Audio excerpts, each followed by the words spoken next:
మీరు అలా ధ్యానం చెయ్యగా చెయ్యగా ఆలోచించగా స్మరణలన్నీ మనస్సువి. మనసు ఒకటే ఆలోచిస్తారు. మీరు ఎంత ఈ శ్లోకం గురించి ఆలోచిస్తారో అంత పాపరాశి కాలిపోతుంది. మనస్సు చేత చేసిన పాపములు విశేషంగా ఉంటాయి. ఏదో కనపడుతుంది, అబ్బా చాలా బాగుంది, నాది అయిపోతే బాగుండు అంటాడు. అక్కడ ఏదో డబ్బులు కూడా ఉంటాయి, ఎవడో చూడటం లేదు, తీసేసుకుందామా అంటాడు. ముందు పాప చింతన చేస్తుంది అలవాటు పడిపోయి. ఈ చింతన చేత మూట కట్టేస్తుంది పాపాలు. వీటిని పోగొట్టడానికి ప్రధాన మార్గములు లోకంలో రెండే. ఒకటి సౌందర్యలహరి. శంకరాచార్యుల వారు ప్రత్యేకంగా కొన్ని శ్లోకాలు అందుకే అలా చేశారు. రెండవది మూక పంచశతి. ఈ రెండు ఏం చేస్తాయంటే మిమ్మల్ని ఆలోచింపచేస్తాయి, ధ్యానం చేయిస్తాయి. అందుకే ఏకాంతాన్ని కోరుకుంటుంటుంది. కారణం ఏమంటే మీరు ఆ ధ్యానం ఆ శ్లోకం మీద చెయ్యాలి అంటే మీకు ఆ వాతావరణం ఉండాలి. మీకు అది లేకుండా మీరు మూక పంచశతి జోలికి వెళ్ళలేరు. అది సాధ్యం కాదు, సంభవం కాదు, అంగీకరించదు అమ్మవారు. అందుకే దాని మీద మీరు ఎంత ధ్యానం చేస్తే మీరు అంత ఆనందపు పొంగులు అనుభవిస్తారు. కాబట్టి ఇప్పుడు మానసికమైనటువంటి పాపములను మనసు చేత పోగొట్టాలి. వాక్కు చేత చేసిన పాపములను వాక్కు చేతే పోగొట్టాలి. అందుకని స్తోత్రాలు వచ్చాయి. భగవంతుణ్ణి స్తుతి చెయ్యడం, భగవంతుని యొక్క వైభవాన్ని కీర్తించడం, మంచి మాటలు మాట్లాడడం, విష్ణు సహస్రం లలితా సహస్రం లాంటివి పఠించడం, రామనామం అంటూ ఉండడం, ఇవన్నీ ఎందుకు వచ్చాయంటే మన నోటితో మాటలతో ఎన్నో పాపాలు చేశాం. వాటిని మళ్ళీ వాక్కుల చేతనే పోగొట్టాలి. ఈ మూడు చేయడానికి యోగ్యమైన ఉపకరణము ఒక్క మనుష్య శరీరమే. అమ్మవారు కోపం వస్తే కనుబొమలు ముడివేస్తుందని లేదు లోకంలో. కళ్ళు పెద్దవి చేసి చూస్తున్నాడు. ఆవిడ కనుబొమలు ఎక్కువ ఇలా ముడివేసే ఉంటుంది, దగ్గర చేసి ఇలా చూస్తుంది. ఎందుకని అంటే శంకరాచార్యులు వారు చెప్పారు. ఆమె అలా ఎందుకు చూస్తుందంటే భ్రువౌ భుగ్నే కించిత్ భువన భయభంగ వ్యసనిని అన్నారు. భువనములంటే సమస్త లోకములు. వీళ్ళెప్పుడూ భయంలో ఉంటారు. ఏదో భయం, ఏదో ఒక భయం. అసలు భయమే మృత్యువు. మనిషి ఎంతకాలం బ్రతికాడు అంటే ఎంతకాలం చచ్చిపోతూ బతికాడు అన్నదే అర్థం యథార్థానికి. ఎందుకంటే ఆవిడ మృత్యుదారు కుఠారిక అని లలితా సహస్రంలో నామం ఉంది కదా. అన్నిటికీ ఏమంటాడంటే చచ్చిపోతున్నానంటాడు. కరెంట్ లేదండి అన్న అనుకోండి, అమ్మ చచ్చిపోయామండి అంటాడు. టికెట్ దొరకలేదండి అన్న, అబ్బా చచ్చిపోయానండి అంటాడు. ఏమండి మీ పరుసు కనపట్టలేదు, మరి మీరు తీసుకొచ్చానంటున్నారు, ఇక్కడ పెట్టానంటున్నారు, పరుసు కనపట్టలేదు, బాబోయ్ చచ్చిపోయానండోయ్ అంటాడు. అస్తమానం చచ్చిపోవడమే. నేను బతికున్నానండోయ్ అని అన్నవాడు ఒక్కడో ఉండడు. నేను బతికేశాను అండో, నే చచ్చిపోయాను అంటుంటాడు. అది గురుకృప ఈశ్వర కృప అర్థమైన వాడు నే చచ్చిపోయానంట, నీ బతికానంటాడు. అంతే తేడా. అందుకే రుక్మిణీదేవి నే చచ్చిపోయాను అందవు, నే బతికానంట. జలజాతక్షణుతోడి తెచ్చితివి నా సందేశముంచెప్పి నను నిలువం పెట్టితివి నీ కృపన్ బ్రతికితిన్ నీకన్న పుణ్యాత్మకులు కలరే దీనికి నీకున్ ప్రత్యుపకృతిన్ చేయంగనే నేర అంజలి ఘటించదభూసురాన్వయమణి సద్బంధు చింతామణి అంటుంది. నీ కృపన్ బ్రతికితిన్, గురువు యొక్క కృపచేత బ్రతికాననాలి. గురువుగారి కృప దేని కొరకు అంటే గురువుగారి కృప వల్ల నేను బతికేశాను. నేను బతికేశానంటే ఈ శరీరం కాదు, ఎప్పుడూ చావంది తెలిసిపోయింది. ఎప్పుడూ చావంది తెలిసిపోయి అదే నేనని నాకు అర్థమైంది. కాబట్టి నాకు చావు లేదని తెలిసింది. ఇప్పుడు నేను నిర్భయ స్థితిని పొందాను.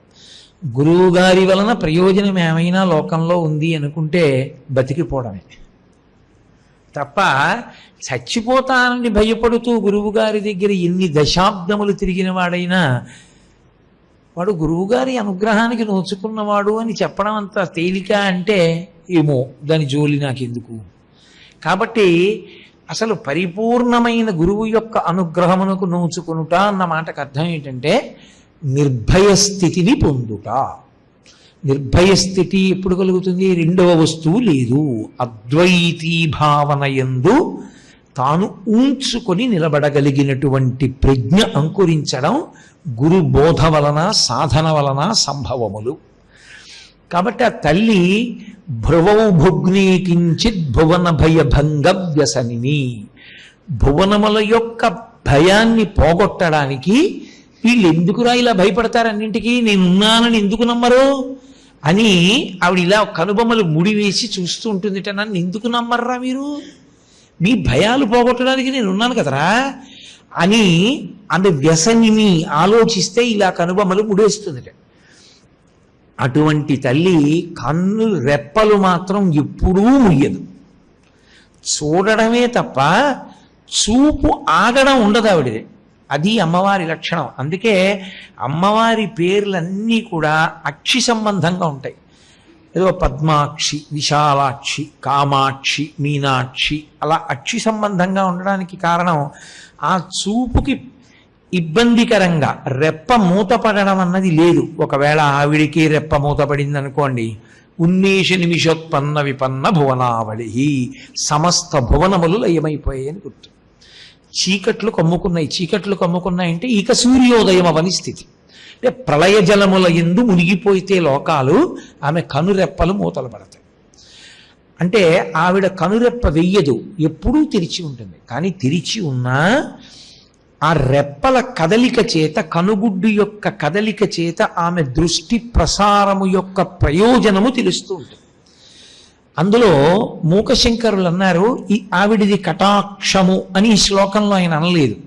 ఆమె కడగంటి చూపు చూస్తోంది అని అనలేదు, వీక్షణ చూస్తోంది. చూస్తోందంటే ఇలా చూస్తోందా, ఇలా చూస్తోందా? ఇలా చూడడం ప్రధానమని మనం అంటలేదు. మంచిదే, ఆవిడ అలా చూడవలసిందే. ప్రధానం ఇలా చూడాలి. ఎందుకని? నేను ఇక్కడ నా బంగారు రుద్రాక్షలు తీసి ఎందుకో ఇక్కడ పెట్టాను అనుకోండి, ఇక్కడ పెట్టి నాకు జ్ఞాపకం వచ్చినప్పుడల్లా ఉన్నాయా అనుకుంటే ఓసారి ఇలా చూసుకుంటుంటాను. ఎందుకు? నాకు వాటి మీద ఉన్న అపేక్ష. గబుక్కునవి వాళ్ళు వీళ్ళు వచ్చారు కలిపారు, తలగడా కిందకో వెళ్ళిపోతే మర్చిపోయి వెళ్ళిపోను కదా, ఇక్కడే ఉన్నాయా అని ఇలా చూసుకుంటూ ఉంటాను. దేని మీద నాకు విపరీత మమకారమో దాన్ని ఇలా చూసుకుంటూ ఉంటాను. అలా ఎక్కువ ఎవరు చూస్తారు? తల్లి చూస్తుంది.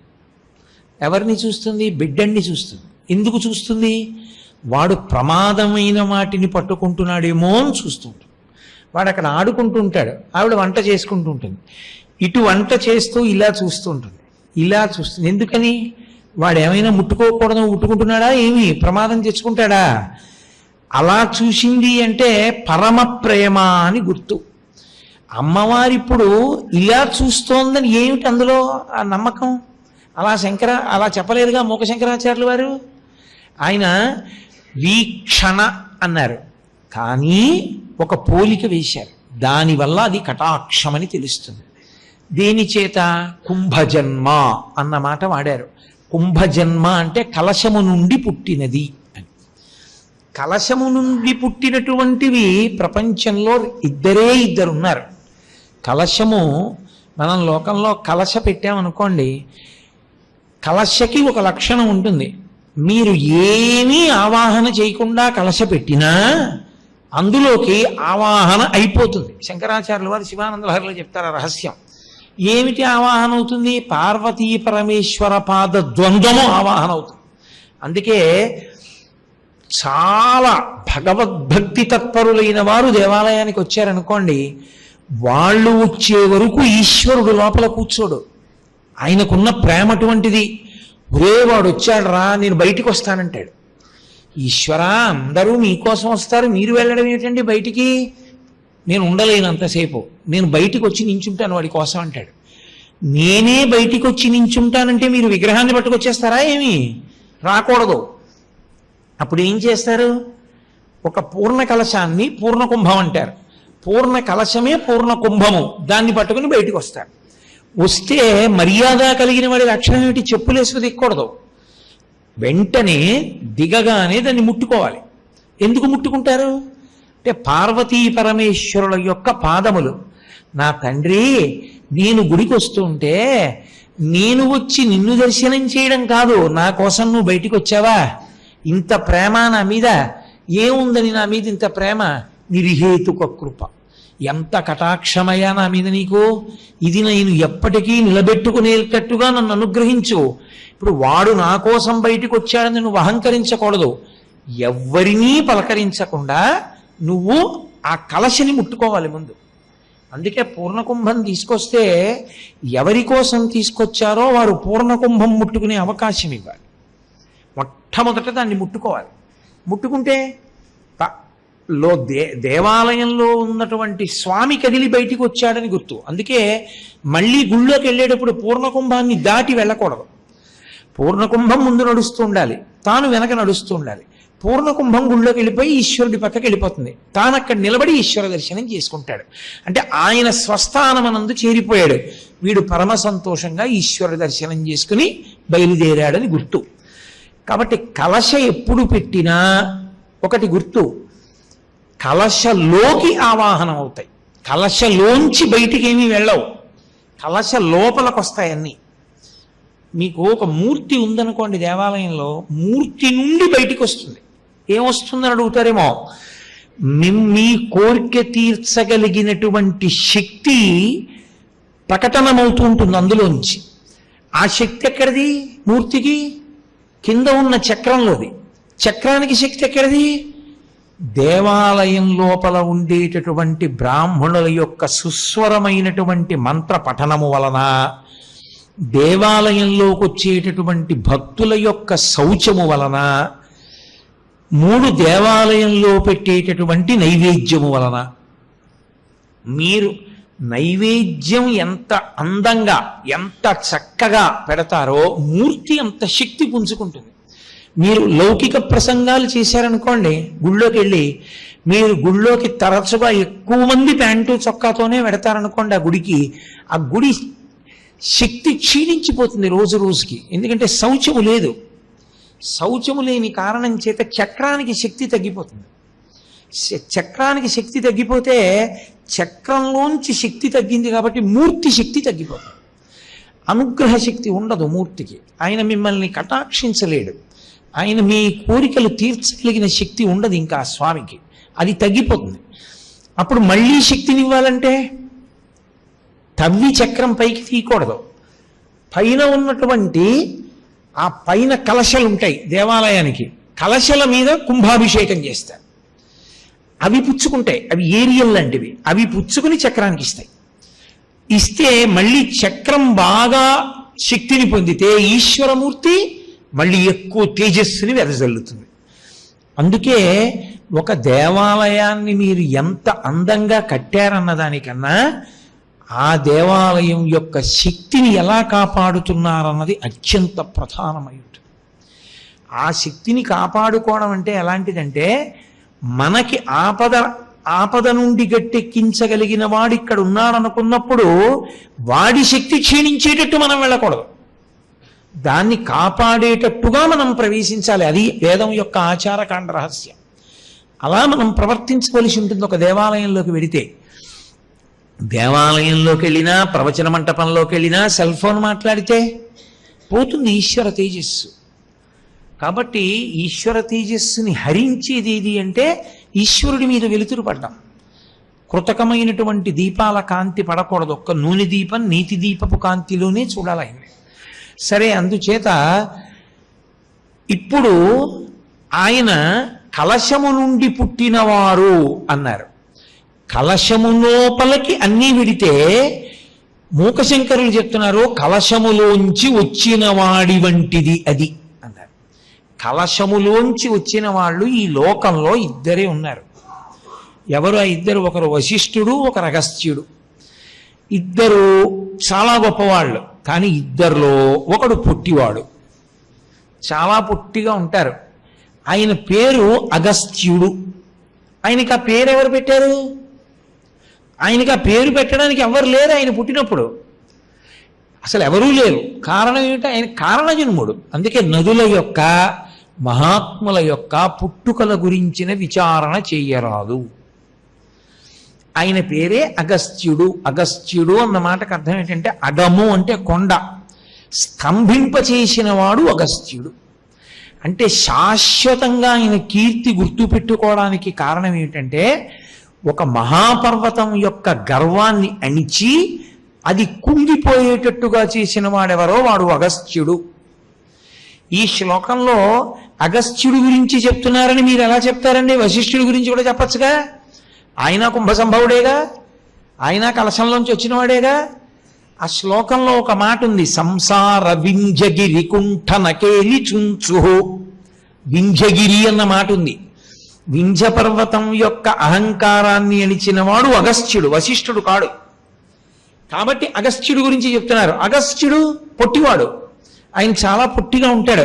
ఆయన పొట్టిగా ఉంటే మీకెందుకండి? మహాత్ముడు పొట్టిగా ఉంటే పొడుగా ఉంటే ఏంటి అంటే అదే ఆధారం ఈ శ్లోకంలో. అమ్మవారి చూపు కటాక్షం అని చెప్పడానికి శంకరులు చెప్పలేదు, ముఖశంకరులు. మనం దాన్ని కటాక్షము అని నిర్ధారించాలంటే ఆ మాటని బట్టి అన్వయం చెయ్యాలి. వశిష్ఠుడు కాదు అగస్త్యుడు. అగస్త్యుడు చూపుగా చెప్పబడుతున్నాడు కాబట్టి పొట్టివాణ్ణి చూపుగా తీసుకున్నారు. అంటే ఇది పొడుగు చూపు కాదు, పొట్టి చూపు.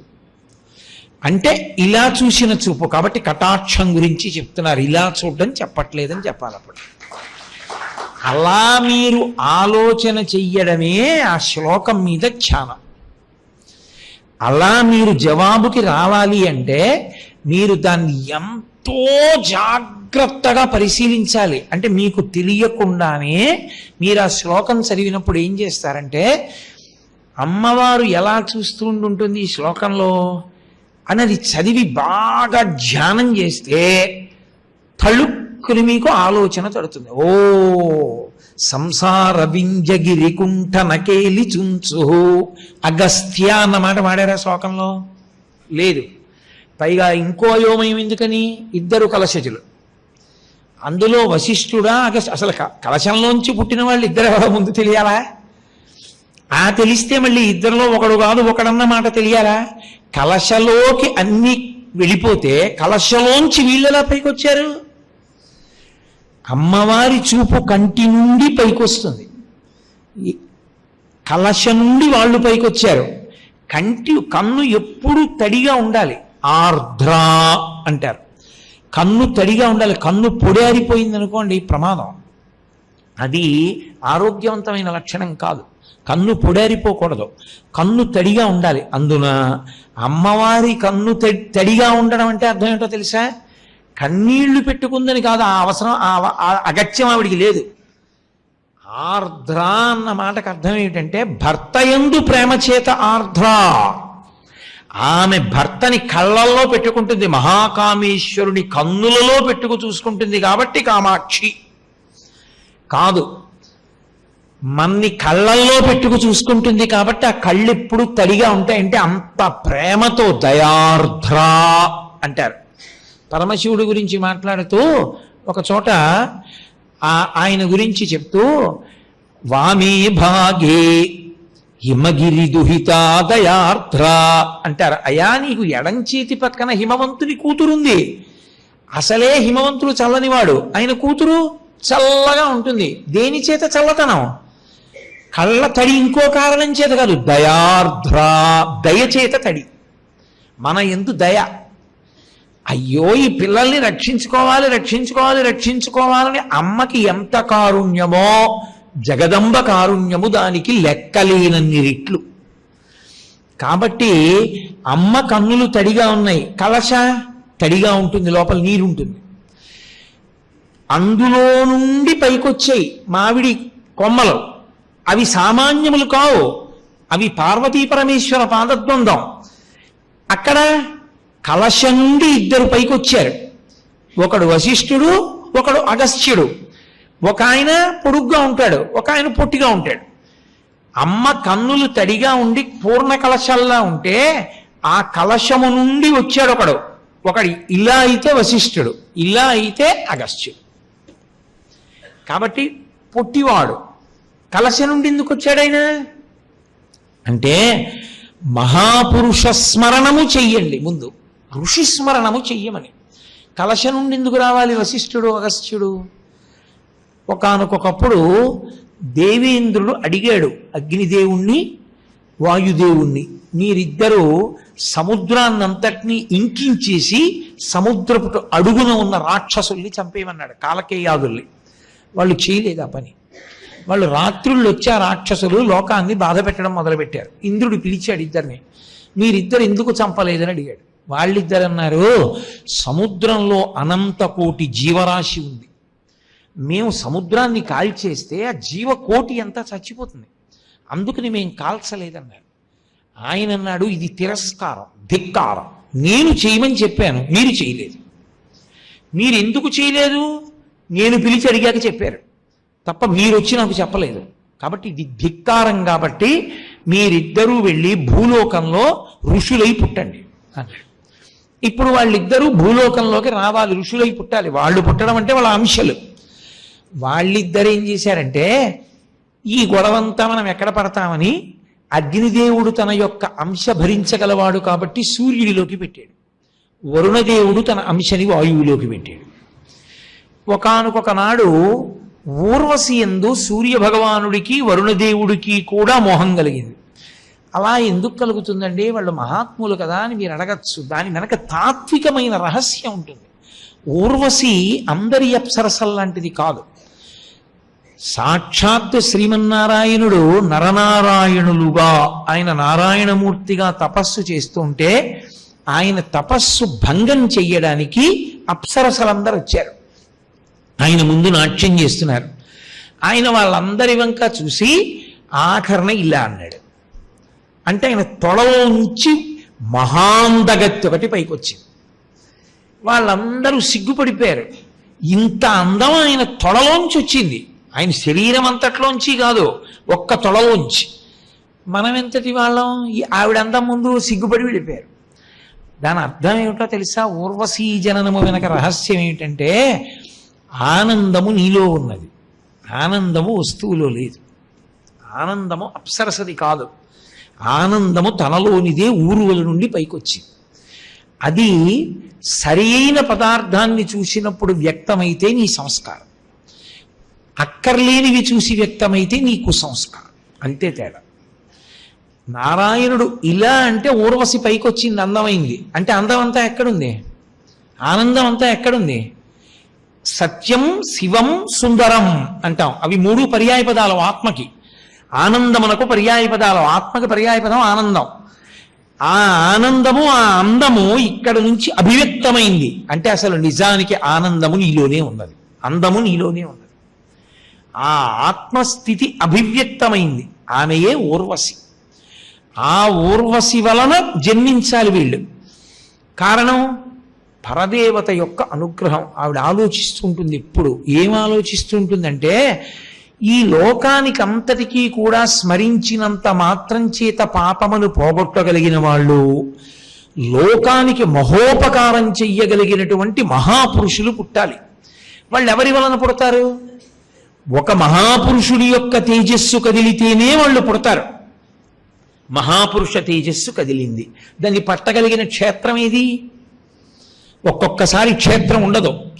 ఆయన మహాపురుషుడు, ఆయన తేజస్సు ఉంది, ఆయన తేజస్సు కదిలింది, కానీ దాన్ని పట్టి నిలబెట్టి బిడ్డగా ప్రసవించగలిగిన క్షేత్రం లేదు.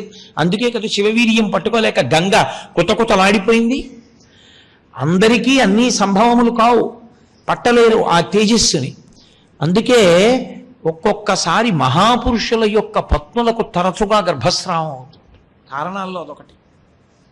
ఎందుకంటే పట్టగలిగినటువంటి శక్తిని పొందాలి, అలా పొందడమే లోపాముద్రాతత్వము అంటారు. అందుకే ఆవిడ పేరు లోపాముద్ర.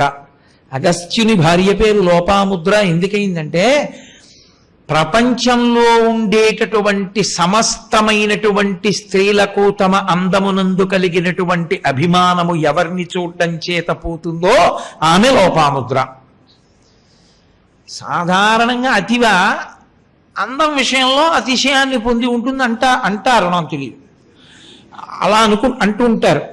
కానీ లోపాముద్రాదేవిని చూస్తేట ఏ ఆడదైనా అనుకుంటుందంటే, చిచి తప్పు, నేను అందంగా ఉన్నానన్న అహంకారం అర్ధరహితం, అసలు ఆవిడ ముందు నేనే పాటిదాన్ని అనుకుంటుందట. ఎవరు? మూడు లోకములలోని వారు ఎవరూ లోపాముద్రకు సమము కారు. ఆవిడ ఎలా పుట్టింది? అగస్త్య మహర్షి అనుగ్రహంతో విదర్భరాజుకు పుట్టింది. తన భార్య పుట్టుకకు కారణం తన అనుగ్రహమే. అంతటి మహిమాన్వితుడు అగస్త్యుడంటే, లేకపోతే ఆయనకి భార్యాస్థానంలో కూర్చోగలిగిన వాడు లేరు. అంత అందం ఉంటే సరిపోతుందా? కాదు. లోపాముద్ర అన్న పేరు ఆవిడికి ఎందుకు వచ్చిందో తెలుసా? భర్త ఎంతటి ధర్మాత్ముడో తత్తుల్యమైన ధర్మం ఉన్నది. ఆయన ఎంత ధర్మమో ఆవిడిది అంత ధర్మం. అందుకే అగస్త్యుడు వింటున్నాడు లలితా సహస్రం, అందులో పేరు వచ్చేసింది లోపాముద్రార్చిత అని. తన భార్య అర్చన కూడా చేసేసింది. అంత గొప్పది ఆవిడ. కాబట్టి ఆవిడ లోపాముద్ర. మూడవ అర్థం ఏమిటో తెలుసా? లోపాముద్ర అంటే ఆమె బాధపడుతూ ఉంటుందిట. ఆమె చాలా చికాగ్గా ఉంటుందిట. ఎప్పుడు? భర్త ఊళ్ళో లేకపోతే. భర్త ఊళ్ళో లేకపోతే ఆవిడికి చికాకు విరహవేదన వలన కాదుట, భర్త పద సేవ నాకు ఈరోజు దొరకలేదని. ఎవడికి కావాలరా పూజ అంటుందిట ఆవిడ. ఎవడికి కావాలి పూజ? ఏరి ఆయన పాదాలకు నమస్కారం చేస్తే చాలు. ఇవాళ ఆయన లేరు ఊళ్ళో, ఆయన పాదాలకు నమస్కారం చేసే అవకాశం లేకపోయింది. చికాకుగా ఉంటుంది ఆవిడ. ఆవిడ చికాకుగా ఉండేది దీనికి అంటే భర్త యందు విరహము చేత కాదు, భర్త పదపూజ దొరకలేదా రోజని ఆమె కుందేటటువంటి లక్షణం ఉన్న తల్లి. ఆమె ఒక పని చేస్తే ఇలా చేస్తే బాగుండేదేమో అని ఎవ్వరూ అనలేని లోపము లేని తల్లి కనుక లోపాముద్ర. అందుకే అగస్త్యుడు ఎంతటి వాడో లోపాముద్ర అంతటిది. అసలు ఆ దంపతులు అటువంటి వాళ్ళు అసలు మీరు లోకంలో చూడలేరు. అసలు అగస్త్యుడేనండి, మహానుభావుడు అగస్త్యుడంటే. రామాయణంలో వాల్మీకి మహర్షి అసలు ఎన్ని సర్గలు చెప్పారు. అగస్త్యుని ఆశ్రమం అంటే అలా ఉంటుంది. వెంకటేశ్వరుడు అంతటి వాడు ఏడుకొండల మీద వెలియడానికి కారణంలో ఒకటి అగస్త్యుడు పక్కన ఉన్నాడని. పెళ్ళవగానే 6 నెలలు ఆయన ఆశ్రమంలోనే ఉన్నాడు, చేతకాక. అంతటి మహానుభావుడు కాబట్టి. ఆ అగస్త్యుడు చాలా పొట్టిగా ఉంటాడు. ఎందువల్ల? మళ్ళీ వెనక్కి రండి. ఈ వాయువు వరుణుడు తమ తమ తేజస్సుల్ని సూర్యునకు, వాయువు అగ్ని సూర్యునకు వరుణునకు ఇచ్చారని చెప్పాను మీకు. ఊర్వశి యందు వ్యామోహాన్ని పొందారు. ఆ ఊర్వశి కారణాంతరముల చేత సూర్యశాపం వల్ల పురూరవునికి భార్యగా వెళ్ళిపోయింది. అది అమ్మవారి శాసనం. మహాత్ముల వలన మహాత్ములు పుట్టాలి, లేకపోతే ఈ లోకాన్ని నడిపించే వాళ్ళు ఉండరు. అందుకని ఆవిడ శాసనమైంది, 2 మహాత్ములు జన్మించాలి. ఒకడు అగస్త్యుడు చేసిన ఉపకారములను చెప్పడం నా వలన అయ్యే పని కాదు, అంతటి మహాత్ముడు అగస్త్యుడు. వశిష్ఠుడు సాధ్యం కాదు. అసలు ఈ లోకానికి వశిష్ఠుడు ఇచ్చిన బహుమానం ఏమిటో తెలుసా? రామనామం. ఆయన రామ అన్న నామం పెట్టుండకపోతే నీకు నాకు ఆ నామం దొరకదు. రామనామాన్ని ఇచ్చినటువంటి వాడు వశిష్ఠుడు. అసలు మనం ఉన్నామంటే కారణం మన పాపపుణ్యములను క్షయించేసుకోవడానికి, మనం శరీరాలు తీసుకుని భగవంతుడి గురించి తెలుసుకోవడానికి అవకాశం ఇచ్చిన వాడు అగస్త్యుడు. ఎందుకని? ఈ లోకములన్నీ ఆగిపోయాయి ఒకప్పుడు. వింధ్యపర్వతం పెరిగిపోతే సూర్యగమనం ఆగిపోయింది. అప్పుడు మళ్ళీ వింధ్యపర్వతాన్ని వంచిన వాడు అగస్త్యుడు. వీళ్ళిద్దరూ లేకపోతే లోకాలు లేవు, ఎవ్వరు లేరు. అసలు పునర్జన్మలు ఎన్ని లిట్లు పెరుగుతాయో నామంతో తీసేశాడు వశిష్ఠుడు. ఇంతటి మహిమాన్వితులు పుట్టాలి. ఇంతటి మహిమాన్వితులు పుట్టాలంటే ఎంతటి మహిమాన్వితుల తేజస్సు కదలాలి. అందుకుని ఇంద్రుడి నోటిని ఆవహించి శపింపచేసింది ఆవిడ. మూకశంకరులే అంటారు ఒక చోట, అసలు అమ్మవారి అనుగ్రహం ఎక్కడుంటుందో అక్కడే వాగ్దేవి కటాక్షం ఉంటుంది. అమ్మవారి అనుగ్రహం లేనివాడు మాట్లాడలేడు. కాబట్టి ఇప్పుడు ఆ సూర్యనారాయణమూర్తికి వరుణదేవుడికి వాళ్ళ తేజస్సులు కదిలాయి. ఆ కదిలిన తేజస్సు వాళ్ళు ఏం చేశారంటే, పుట్టబోయే వాళ్ళు సామాన్యులు కారు, పరదేవత సంకల్పం, మహామహిమాన్వితులు పుట్టాలి. వాళ్ళు పూర్ణ కలశంలోకి విడిచిపెట్టారు. సామాన్యులకి దోషం అది. మహాత్ములు పుట్టడానికి అంత పరమపావనమైన ప్రదేశమే అనువయింది. ఇప్పుడు ఆ కలశలోంచి వాళ్ళు ఉద్భవించారు ఇద్దరు. పుడితే వాళ్ళకెవరు ఉపనయనం చేస్తారు? వాళ్ళకి ఎవరు జన్మ సంస్కారాలు చేస్తారు? దేవతలందరూ వచ్చి చేశారు. ఎందుకని? దేవతలంటే ప్రకాశము కలిగిన వారు, వాళ్ళు లోకోపకారు. వీళ్ళు కూడా దేవతలకే ఉపకారం చేస్తారు, లోకోపకారం చేస్తారు. ఎవరు భగవద్భక్తులో వాళ్ళకి ఉపకారం చేస్తారు. అందుకని వీళ్ళిద్దరికీ సమస్త సంస్కారములు దేవతలే చేశారు. దేవతలు చేసి దేవతల చెయ్యి కూడా దాటిపోతే శ్రీ మహావిష్ణువు అంతటి వాడు కూడా ఈ సమస్యకి పరిష్కారమేమి అని అనుమానంలో పడిపోతే అగస్త్యుడి దగ్గరికి పొమ్మంటూ ఉంటాడు. అంతటి మహానుభావుడు అగస్త్యుడంటే. ఎందుకని? ఈ లోకానికి ఎన్నో పర్యాయాలు వచ్చాయి ఇలాంటి ఉపద్రవాలు. ఒక మాట కాదు, రెండు మాటలు కాదు, ఎన్ని మార్లు వచ్చింది లోకంలో. ఎప్పుడెప్పుడు అంతటి ఉపద్రవం వచ్చిందో అప్పుడప్పుడు ఆదుకున్నవాడు అగస్త్యుడే. నేను మీకు ఒక ఉదాహరణ చెప్పాలి అంటే, కాలకేయాది రాక్షసులు సముద్ర గర్భంలో ఉండి రాత్రిళ్ళు వచ్చి ఎందరో బ్రహ్మవాదుల్ని చంపేశారు. చంపేస్తే శ్రీ మహావిష్ణువు దగ్గరికి పరిగెత్తారు. ఆయన అన్నాడు, ఆ నీటినంతటినీ తీసేస్తే ఉత్తర క్షణంలో చచ్చిపోతాయి జలభూతములన్నీ. నీటినంతటినీ పుచ్చేసుకుని నీటినంతటినీ వదలగలిగిన వాడు ఉండాలి. అగస్త్యుడు ఒక్కడే. ఆయన దగ్గరికి పొండి అన్నాడు. ఆయన దగ్గరికి వెళ్ళారు దేవతలందరూ. అయ్యా, ఈ సముద్రాన్నంతటినీ కూడా మీరు పుడికిల పట్టి ఆపోసనం చెయ్యండి అన్నారు. అంటే 3 మాటలు పుచ్చుకోమని. ఆయన అన్నాడు, ఇది 3 మాటలు ఎక్కడ సరిపోతుందని ఒక్కసారి పుచ్చుకున్నాడు. ఆయనకి 3 మాటలు ఇది చాలలేదు. వాళ్ళు ఆయన దగ్గరికి వెళ్ళినప్పుడు ఆయన తేజస్సు చూసి తెల్లబోయారు. బృహస్పతి స్తోత్రం చేశాడండి. లోపాముద్రాగస్త్యులను కలిపి కాశీఖండంలో బృహస్పతి స్తోత్రం చేశాడు దేవగురువు.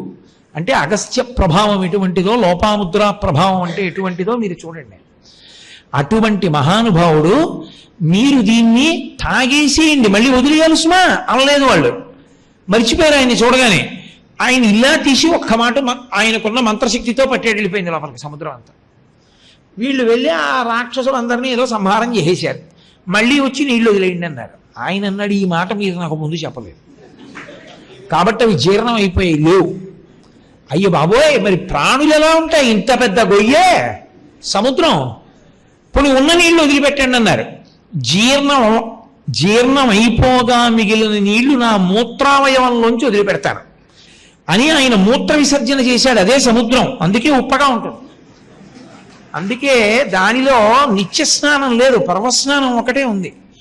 అది అగస్త్య మహర్షి యొక్క కడుపులో మిగిలిపోయిన నీరది. అంటే అలా పడుతుందా అండి అంటే వాళ్ళ మంత్రశక్తి అటువంటిది. శంకర భగవత్పాదులు నర్మదా నదికి వరదలు వస్తే కమండలంలోకి పట్టారు. అది శక్తి. ఈ దేశంలో గొప్పతనం అంతా ఎక్కడుందంటే మంత్రానుష్ఠానము చేత, ఈశ్వరోపాసనం చేత వచ్చినటువంటి బలం. సాధారణ బలం ఏముంటుందండి? ఇవాళ ఉన్నది రేపు ఉండదు.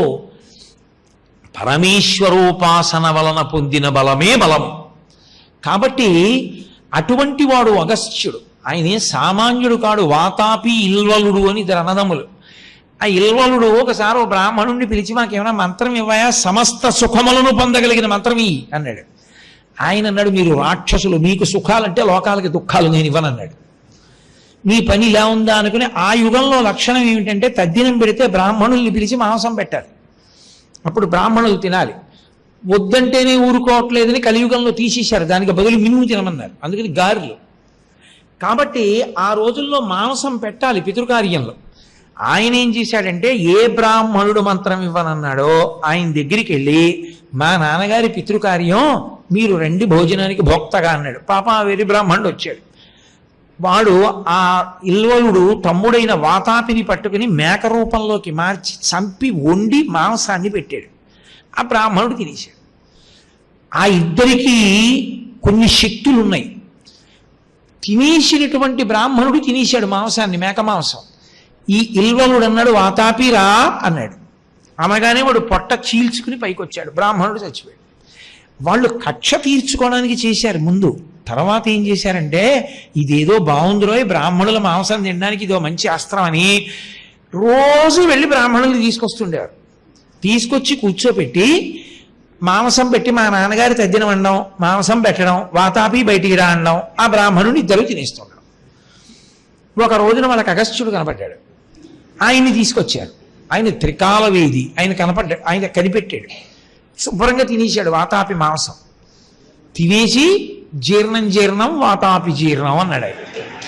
వీడన్నాడు ఇల్వలుడు వాతాపి రా అన్నాడు. అగస్త్యుడు అన్నాడు ఇంకేం వస్తాడు, వాడు జీర్ణం అయిపోయాడు. అప్పుడు కాళ్ళ మీద పడి డబ్బిచ్చాడు. పాడియావులు, డబ్బు, ధనరాశులు, సన్నచీరలు ఇస్తే అవి పట్టుకెళ్ళి లోపాముద్రకిచ్చి రమిస్తే పుట్టాడు కొడుకు.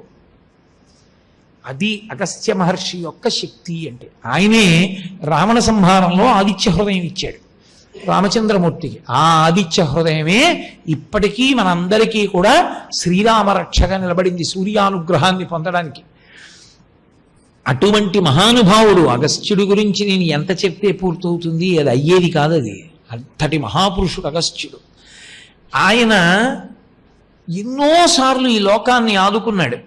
ఒకసారి ఈ బ్రహ్మాండములన్నీ కూడా ఆగిపోయి, ప్రత్యేకించి భూగోళం మీద ఏమి దేవతా కార్యము జరగకుండా స్తంభీభూతమైంది. కారణం, వింధ్య పర్వతానికి రెండు పుట్టాయి. ఒకటి అసూయ, రెండు గర్వం. ఎందుకని? మేరు పర్వతం బంగారు పర్వతం, బంగారు పర్వతం బాగా ఎత్తుగా ఉందంటారు. నేనేం తక్కువదాన్నే, నేను చాలా ఎత్తుగా ఉంటాను. ఆ మేరు పర్వతం చుట్టూ సూర్యుడు తిరుగుతాడు. సూర్యుడు తిరుగుతాడు కాబట్టి నవగ్రహాలు తిరుగుతూ ఉంటాయి. అందుకే సత్యనారాయణ వ్రతం చేసినప్పుడు గ్రహాలను పిలుస్తారు ఆగచ్చ ఆగచ్చ అంటూ. పిలిచినప్పుడు 7 గ్రహాలు ప్రదక్షిణంగా వస్తాయి. రాహుకేతువులు అప్రదక్షిణంగా వస్తారు. మేరుకి అప్రదక్షిణంగా తిరుగుతారు. అందుకే శ్రీకాళహస్తి క్షేత్రం ఇప్పటికీ అప్రదక్షిణ క్షేత్రం. శివాలయంలోకి వెళ్ళేటప్పుడు కుడి చేతి వైపుగా వెళ్ళాం, ఎడం చేతి వైపుగా వెడతాం. రాహుకేతు క్షేత్రం కాబట్టి అది. అటువంటి అప్రదక్షిణంగా ప్రదక్షిణంగా వచ్చే గ్రహాలన్నీ మేరువు చుట్టూ తిరుగుతాయి. అది ఆయనకి గొప్పతనం. గ్రహాలన్నీ నా చుట్టూ తిరుగుతాయని. వింధ్య పర్వతానికి కోపం వచ్చింది, అసూయ పుట్టింది. సూర్యుడు దాని చుట్టూ తిరగడమే, నా చుట్టూ తిరగకూడదా? పెరిగిపోయి భూమికి ఆకాశానికి అడ్డంగా నించున్నాడు. సూర్య గమనం ఆగిపోయింది. అంటే సూర్యుడు కదలడానికి వీలు లేని రీతిలో, గ్రహములు కదలడానికి వీలు లేని రీతిలో పెరిగాడు. ఆ గర్వం తన బలంలోంచి వచ్చింది. ఇప్పుడు ఆయన యొక్క శిఖరములను నరికేయగలిగిన శక్తి, ఆయనతో తలపడగలిగిన శక్తి దేవతలకి కూడా లేదు. సృష్టి అంతా ఆగిపోయింది. సూర్యుడు తిరగకపోతే, చంద్రుడు తిరగకపోతే మీకు కాలం ఎలా తిరుగుతుంది? కాలచక్రం తిరగకపోతే నిత్య నైమిత్తిక విధులు ఎలా నడుస్తాయి? సంధ్యావందనాదులు ఎలా చేస్తారు? తిథి ఎలా చెప్తారు మీరు? ఆయు ప్రమాణం ఎలా తెలుస్తుంది? కాలం యొక్క గణనం ఎలా తెలుస్తుంది? ఆగిపోయాయన్నీ. ఆగిపోతే అప్పుడు అగస్త్యుడి దగ్గరికి పొమ్మన్నాడు. అప్పుడు ఆయన కాశీఖండంలో వర్ణిస్తారు. కాశీపట్టణంలో ఆశ్రమంలో కూర్చున్నాడు. అక్కడికి వెళ్ళారు అందరూ. వెళితే లోపాముద్రాగస్త్యులు దర్శనమిచ్చారు. అప్పుడు స్తోత్రం చేశాడు బృహస్పతి. స్తోత్రం చేసి, అయా వింధ్య పర్వతానికి అహంకారం వచ్చింది, ఒక్క నువ్వే చెయ్యగలవు, నువ్వు వెళ్ళి వింధ్య పర్వతం యొక్క గర్వాన్ని అణిచేసేయమన్నాడు. అంటే అగస్త్యుడు లోపాముద్రతో కలిసి బయలుదేరాడు, మహాత్యాగం చేశాడు. కాశీపట్టణాన్ని విడిచిపెట్టడం ఆయనకి సుతారము ఇష్టం లేదు. ఆయన ఒక చమత్కారమైన మాట అంటాడు స్కాంద పురాణంలో. ఆయన ఒక మాట అన్నాడు, మిగిలిన క్షేత్రములన్నీ ఏం చేస్తాయంటే కాశీపట్టణానికి వెళ్ళే అర్హత కల్పిస్తాయన్నాడు ఆయన. అంటే కాశీ అంత గొప్ప పట్టణం కాబట్టి అటువంటి అగస్త్యుడు కాశీని విడిచిపెట్టడం ఇష్టం లేక బాధతో కుందుతూ బయలుదేరి ఉత్తర భారతం నుంచి దక్షిణ భారతానికి వచ్చేస్తున్నాడు. ఎందుకు? ప్రధాన ప్రయోజనం వింధ్య పర్వతం యొక్క గర్వాన్ని అణచాలి. దూరం నుంచి చూసింది అగస్త్యుడిని. అయ్య బాబోయ్, మహానుభావుడు వస్తున్నాడు రా, ఆయనకి అడ్డంగా నేను నించుంటే గ్రహాలు ఊరుకుంటాయి, త్రిమూర్తులు ఊరుకుంటారు, ఆయన ఊరుకోడు. ఏమిట్రో అలా నించున్నావు అంటాడు. అందుకని ఆయనకి నమస్కారం చెయ్యాలని నేల మీద పడిపోయి నమస్కారం చేసింది. ఆయన అన్నాడు, ఒరే పెద్దవాడిని అయిపోయాను రా, ఎక్కి దిగలేను నీ శిఖరాలు, దక్షిణ దేశం వెళ్ళి తీర్థయాత్ర చేసి మళ్ళీ వస్తా, అలాగే ఉండప్పటి వరకు అన్నాడు. అంటే వింధ్యుడు అన్నాడు, ఆయన్ని కాదనడానికి భయం, అయ్యా గురువుగారు అలాగే పడుంటాను మీరు వచ్చేవరకు అన్నాడు. దాటి వెళ్ళిపోయాడు. అగస్త్యుడు రాను రాడు, వింధ్య లేవను లేవదు అంటారు. అందుకే మన అదృష్టం ఏమిటంటే వింధ్య పర్వతం పైకి లేవడం కాదు, కానీ అగస్త్యుడు దక్షిణ దేశానికి వచ్చాడు. దక్షిణ దేశానికి వచ్చి అగస్త్యుడు దక్షిణ దేశానికి రావడం వల్ల విశేషమైనటువంటి ప్రయోజనాన్ని పొందినది ఎవరు అంటే తూర్పుగోదావరి జిల్లా దక్షారామ క్షేత్రంలో ఉన్నాడు ఆయన. ఇప్పటికీ ఓ స్తంభంలో ఉన్నాడు ఆనంద తాండవం చేస్తూ వ్యాసుడికి అక్కడే కలిసి పైకి లేచి చూపించాడు అవన్నీ. దక్షారామ క్షేత్రంలో చాలా కాలం ఉండి భీమనాథుణ్ణి సేవించి కొల్హాపురం వెళ్ళి లక్ష్మీ స్తోత్రం చేస్తే లక్ష్మీదేవి ప్రత్యక్షమై స్వామిమలై వెళ్ళి సుబ్రహ్మణ్యేశ్వర స్వామి వారి దగ్గర కాశీ గురించి వినమంటే మళ్ళీ అక్కడికి వెళ్ళాడు. ఆయనే ఒకానొకప్పుడు ఒక ప్రత్యేక కారణానికి, ఇప్పుడు నేను అవన్నీ ఎక్కడ చెప్పగలను, కానీ ఒక స్త్రీని రెండవ భార్యగా స్వీకరించి నదీ స్వరూపాన్ని కమండలంలో పెట్టుకున్నాడు. దక్షిణ దేశానికి నీళ్లు లేవు అప్పుడు. ఆయన కమండలంలో ఉంది నది. ఆయన పక్కన పెట్టుకుని అనుష్ఠానం చేస్తుంటే విఘ్నేశ్వరుడు కాకి రూపంలో వచ్చి తన్నాడు. ఆ కమండలంలో నీళ్లు ఒలికితేనే కావేరీ నది వచ్చింది. అందుకే తమిళ దేశం వాళ్ళందరూ కూడా అగస్త్యుణ్ణి అంత ఆరాధన చేస్తారు. మాకు భాషా వ్యాకరణాలు ఆయనే ఇచ్చాడంటారు వాళ్ళు. అంతటి మహితాత్ముడు అగస్త్యుడు. కాబట్టి ఆయన పేరే అగస్త్యుడు. అగస్త్యుడు అంటే అగము అంటే పర్వతమును స్తంభీభూతము చేసినవాడు, నేలపడేటట్టు చేసినవాడు, పుట్టివాడు. కానీ ఆయన విజృంభించాడా? సముద్రాలు తాగేస్తాడు, పర్వతాలు తొక్కేస్తాడు. పుట్టివాడు కదా అని ఆయనే అనుకోకుండా ఆయన విజృంభించగలడు వామనమూర్తిలా. అలాంటి లక్షణం ఉన్నవాడు. కాబట్టి ఇప్పుడు మూకశంకరులు అంటున్నారు, ఇలా చూసిన చూపు కన్నా ఇలా చూసిన పొట్టి చూపు ఉందే అమ్మాది అగస్త్యుడు లాంటిది నీ చూపు అన్నారు. ఇది పొట్టిగా ఉంటుంది, ఇలా చూడలేదు, ఇలా చూసిందని తక్కువ అనుకోకండి. ఇలా చూసిందో అది అగస్త్యుడు. అగస్త్యుడు ఎన్ని చెయ్యగలడో అమ్మవారు అన్ని చెయ్యగలదా చూపుతో. అది మూకశంకరుల పోలిక. ఆయన అంటున్నారు, మహాత్మ్యసేవధిరసౌ తవ దుర్విలంఘ్య సంసార వింధ్యగిరి కుంఠన కేలి చూంచో. అది ఎంత సమర్థం అంటే అగస్త్యుడైతే వింధ్య పర్వతాన్ని కిందకి దింపేస్తాడు. అమ్మవారి కడగంటి చూపు ఎవరి మీద పడిందో వాళ్ళు సంసారం అనేటటువంటి వింధ్య పర్వతాన్ని దాటేస్తారు. వింధ్య పర్వతం ఎలా అహంకారంతో పెరిగిపోయిందో మనం కూడా సంసారమును పెంచుకుంటూ ఉంటాం. సంసారం అన్న మాటకు అర్థం ఏంటో తెలుసా అండి? భార్యా బిడ్డలు అని కాదు, జనన మరణ చక్రమునకు సంసారం అని పేరు. జనన మరణ చక్రం ఎందుకు ఏర్పడుతుందంటే పరమేశ్వరుడు ఒక గొప్ప అవకాశం ఇస్తాడు. అదే మనుష్య జన్మ. మనుష్య జన్మ ఎందుకు గొప్పదవుతుందంటే సమస్త పాపములు 3 రకాలుగానే జరుగుతాయి. ఒకటి శరీరము చేత చేసిన పాపములు, 2 మనసు చేత చేసిన పాపములు, 3 వాక్కు చేత చేసిన పాపములు. ఈ 3 పాపములను పోగొట్టుకోవడానికి కావలసిన సాధన సంపత్తి ఒక్క మనుష్య జన్మకే ఉంది. ఎందుకని? మీరు ఇదే శరీరంతో ఈశ్వరుడి పల్లకి పట్టుకోగలరు. ఇక ఎవరినైనా పట్టుకోమనండి, ఓ కుక్కొచ్చి పట్టుకుంటానంటే ఒప్పుకోరు, ఓ నక్కొచ్చి పట్టుకుంటానంటే ఒప్పుకోరు. ఒక్క మనుష్యుడే పట్టుకోగలడు. ఈ శరీరంతో మీరు దేవాలయాన్ని తుడవగలరు. ఈ శరీరంతో మీరు భగవత్ సంబంధమైన విషయాన్ని వినగలరు. ఈ శరీరంతో మీరు ఈశ్వరుడి పాదముల మీద పుష్పాలని సమర్పించగలరు. ఈ శరీరంతో మీరు దేవాలయానికి ప్రదక్షిణం చెయ్యగలరు. ఈ మనస్సుతోటే మీరు భగవత్ చింతన చెయ్యగలరు. అందుకిస్తారు ఈ శ్లోకాలు. మూకశంకరుల శ్లోకాలంత శక్తివంతం ఎందుకయ్యాయంటే మనసు చేత చేసినటువంటి పాపరాశి శరీరముతో చేసిన పాపరాశి కన్నా 1,000,000 రెట్లు ఎక్కువ ఉంటుంది. అది కాలిపోవడానికి కారణం మూకపంచశతీ శ్రవణం. నేను శ్లోకం చెప్పి దాంట్లో ఉన్న పేర్లు లేవు ఇలా ఇలా అన్నాను అనుకోండి, మీరు ఆలోచిస్తారు అదేమిటని. మీరు ఆలోచించడమే మీరు మనసుతో దానిలో ఉన్నటువంటి విషయాన్ని పట్టుకునే ప్రయత్నం చేయడం. ఆ ప్రయత్నంలో మీరు మనసుతో చేసిన పాపరాశి దగ్ధమవుతుంది.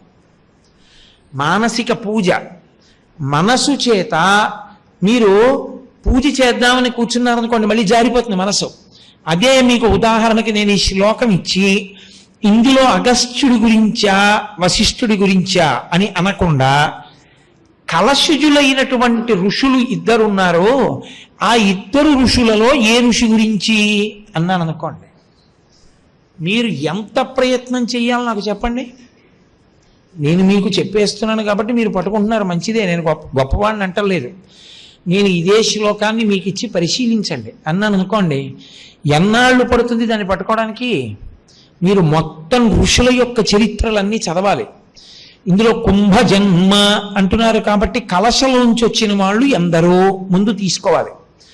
అందులో మళ్ళీ అమ్మవారి చూపుని చెప్తున్నారు కాబట్టి కుంభజన్మ అన్న దాంతో చెప్తున్నారు కాబట్టి ఇది కటాక్ష శతకము కనుక సంసార వింజగిరి కుంఠ నకేలి చుంచు. వింజ పర్వతాన్ని అణిచిన వాడెవరు? ఇద్దరిలో అగస్త్యుడు పొట్టిగా ఉంటాడు కాబట్టి పొట్టి చూపు చెప్తున్నారు అని మీరు అన్వయం చేసుకోవడానికి మీరు ఎన్ని గ్రంథాలు పరిశీలిస్తే మీరు అన్వయం చేస్తారు? మీరు అన్వయం చేయడం మానసికంగా మీరు ఎంత తవ్వుకుంటూ వెళ్ళిపోవాలి లోపలికి. మీరు దాన్ని పట్టుకోవాలని అది ఆ శ్లోకం చదివి దాన్ని దృష్టిలో పెట్టుకుని ఎప్పుడు ఎక్కడ ప్రస్తావన వచ్చినా ఇది దొరుకుతుందా అని మీరు వెతుకుతున్నారు అనుకోండి, మీరు అలా ధ్యానం చెయ్యగా ఆలోచించగా స్మరణలన్నీ మనసు ఒకటే ఆలోచిస్తారు. మీరు ఎంత ఈ శ్లోకం గురించి ఆలోచిస్తారో అంత పాపరాశి కాలిపోతుంది. మనసు చేత చేసిన పాపములు విశేషంగా ఉంటాయి. ఏదో కనపడుతుంది, అబ్బా చాలా బాగుంది, నాది అయిపోతే బాగుంది అంటాడు. అక్కడ ఏదో డబ్బులు కూడా ఉంటాయి, ఎవడో చూడటం లేదు, తీసేసుకుందామా అంటాడు. ముందు పాప చింతన చేస్తుంది అలవాటు పడిపోయి. ఈ చింతన చేత మూట కట్టేస్తుంది పాపాలు. వీటిని పోగొట్టడానికి ప్రధాన మార్గములు లోకంలో రెండే. ఒకటి సౌందర్యలహరి. శంకరాచార్యుల వారు ప్రత్యేకంగా కొన్ని శ్లోకాలు అందుకే అలా చేశారు. రెండవది మూక పంచశతి. ఈ రెండు ఏం చేస్తాయంటే మిమ్మల్ని ఆలోచింపచేస్తాయి, ధ్యానం చేయిస్తాయి. అందుకే ఏకాంతాన్ని కోరుకుంటుంటుంది. కారణం ఏమంటే మీరు ఆ ధ్యానం ఆ శ్లోకం మీద చెయ్యాలి అంటే మీకు ఆ వాతావరణం ఉండాలి. మీకు అది లేకుండా మీరు మూకపంచశతి జోలికి వెళ్ళలేరు. అది సాధ్యం కాదు, సంభవం కాదు, అంగీకరించదు అమ్మవారు.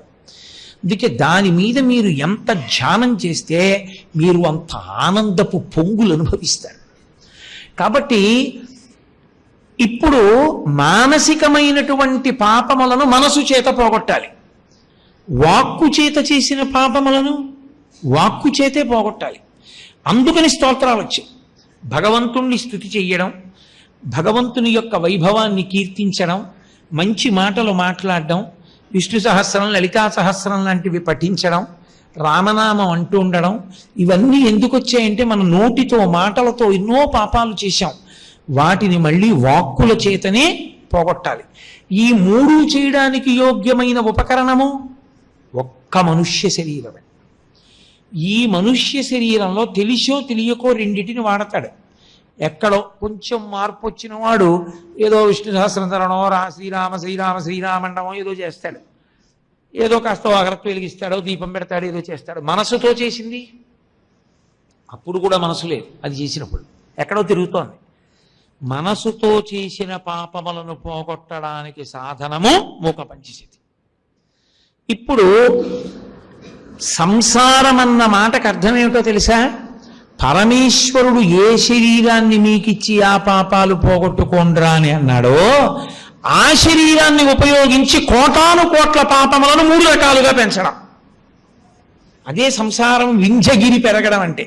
వింజం దేనికి పెరిగింది? అసూయ గర్వము 2 కారణాలుగా పెరిగింది. ఈ 2 కారణాలకే సంసారం పెరుగుతుంది. అంటే నా అంత వాణ్ణి నేనండి, ఏంటి వాడు మాట్లాడేది? నింద చేస్తాడు వాక్కు చేత, ఇలా చూపిస్తాడు. కాయికంగా పాపం చేశాడు, ఇలా చూపించి. నోటితో పాపం చేశాడు. వాడెంత వాడు అహంకారంతో మాట్లాడాడు. తప్పుండి పరిశీలనం చేస్తే వేరు. మనసు చేత పాపం చేశాడు, అవతల వాడి పతనాన్ని కోరి. ఈ 2 ఎక్కడున్నాయో అక్కడ అనవసరంగా పెరిగిపోవడం ప్రారంభమవుతుంది. ఆ పెరిగిపోవడం ఏమిటి? పునర్జన్మల్ని పెంచుకోవడం, పునర్జన్మల్ని తగ్గించుకోవడానికి ఇది సాధనం. వీడేం చేశాడు? పెంచుకుంటున్నాడు. మీరు ఆ దోషాన్ని పట్టుకున్నారో లేదో నాకు అర్థం కావట్లేదు. నేను మీకు అర్థమయ్యేట్టు చెప్పగలిగానో లేదో. దీని చేతనే పునర్జన్మల్ని తగ్గించుకోవాలి, దీని చేతనే ఉత్తమమైనటువంటి శరీరంలోకి ప్రవేశించాలి. కానీ ఉత్తమమైన శరీరంలోకి పెంచడానికి కావలసినటువంటి ప్రజ్ఞని సంతరించుకోవట్లేదు, ఉత్తమమైనటువంటి జన్మలోకి ప్రవేశించడానికి కావలసినటువంటి కర్మ చెయ్యట్లేదు. మళ్ళీ ఈ మనసు చేత, వాక్కు చేత, కాయము చేత అపారమైనటువంటి అనుభవించవలసిన పాపాన్ని మూట కట్టేస్తున్నాడు. ఎందుచేత? ఒక్కటే, మీరు చాలా జాగ్రత్తగా పట్టుకోవలసిన విషయాన్ని మనవి చేస్తున్నాను మీకు నేను. భోగానురక్తి కారణం ఎక్కడుందో తెలుసా అండి? వింధ్య పర్వతానికి ఎలా ఉందో అసూయతో నేను గొప్పదాన్ని అవ్వాలని, అలా ఈ మూడిటిని భోగం కోసమే పాపం చేస్తాడు. మీరు చూడండి, అన్నిటికన్నా తేలికగా భోగం అనుభవించడం అంటే ఏమిటో తెలుసా? పక్కవాడి దగ్గరికి వెళ్ళి కబుర్లు చెప్పడమే. తేరగా వచ్చే మార్గం ఏమిటండి? ఒక్కసారి మిమ్మల్ని కలుస్తానండి అంటాడు. ఎందుకురా నువ్వు కలవడం? ఒక్క వారం రోజులు కలవకుండా ఉండలేవా? ఒక్క వారం రోజులు నన్ను ప్రశాంతంగా ఉండనివ్వవా అన్నారు అనుకోండి. ఒక్కసారి కలుస్తానండి, ఒక్కసారి మీ విడిదికి వస్తానండి. ఎందుకు? 365 రోజుల్లో 368 రోజులు అందరినీ కలుస్తున్నాను కదా. 365 రోజులు లేదో నేను తప్పు చెప్తే 358 రోజులు కలుస్తున్నాను కదా. 7 రోజులు వద్దని చెప్పాను. ఎందుకు వస్తావు నా విడిదికి? ఆయన వద్దన్నాడు. ఏదో కారణం ఉంది పాపం, ఆయన ఏదో ఏకాంతంగా ఉండాలనుకుంటున్నాడు ఒక వారం. నేను రాను అని ఎందుకు ఉండవు? కారణం ఏమిటో తెలుసా? తగిన ప్రయోజనం లేకుండా అవతల వారితో మాట్లాడడం సరదా. మనిషికున్న పెద్ద ఇబ్బంది ఎక్కడొస్తుందంటే, ఏమీ తోచకపోతే కానీ ఖర్చు లేకుండా భోగం అనుభవించడానికి మార్గం ఏంటంటే కబుర్లు చెప్పడమే. కబుర్లు చెప్పేటప్పుడు ఏమవుతుంది?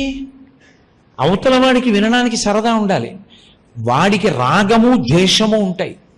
వాడికి ఏది రాగమో దాన్ని పొగడాలి, వాడికి ఏది ద్వేషమో దాన్ని తిట్టాలి.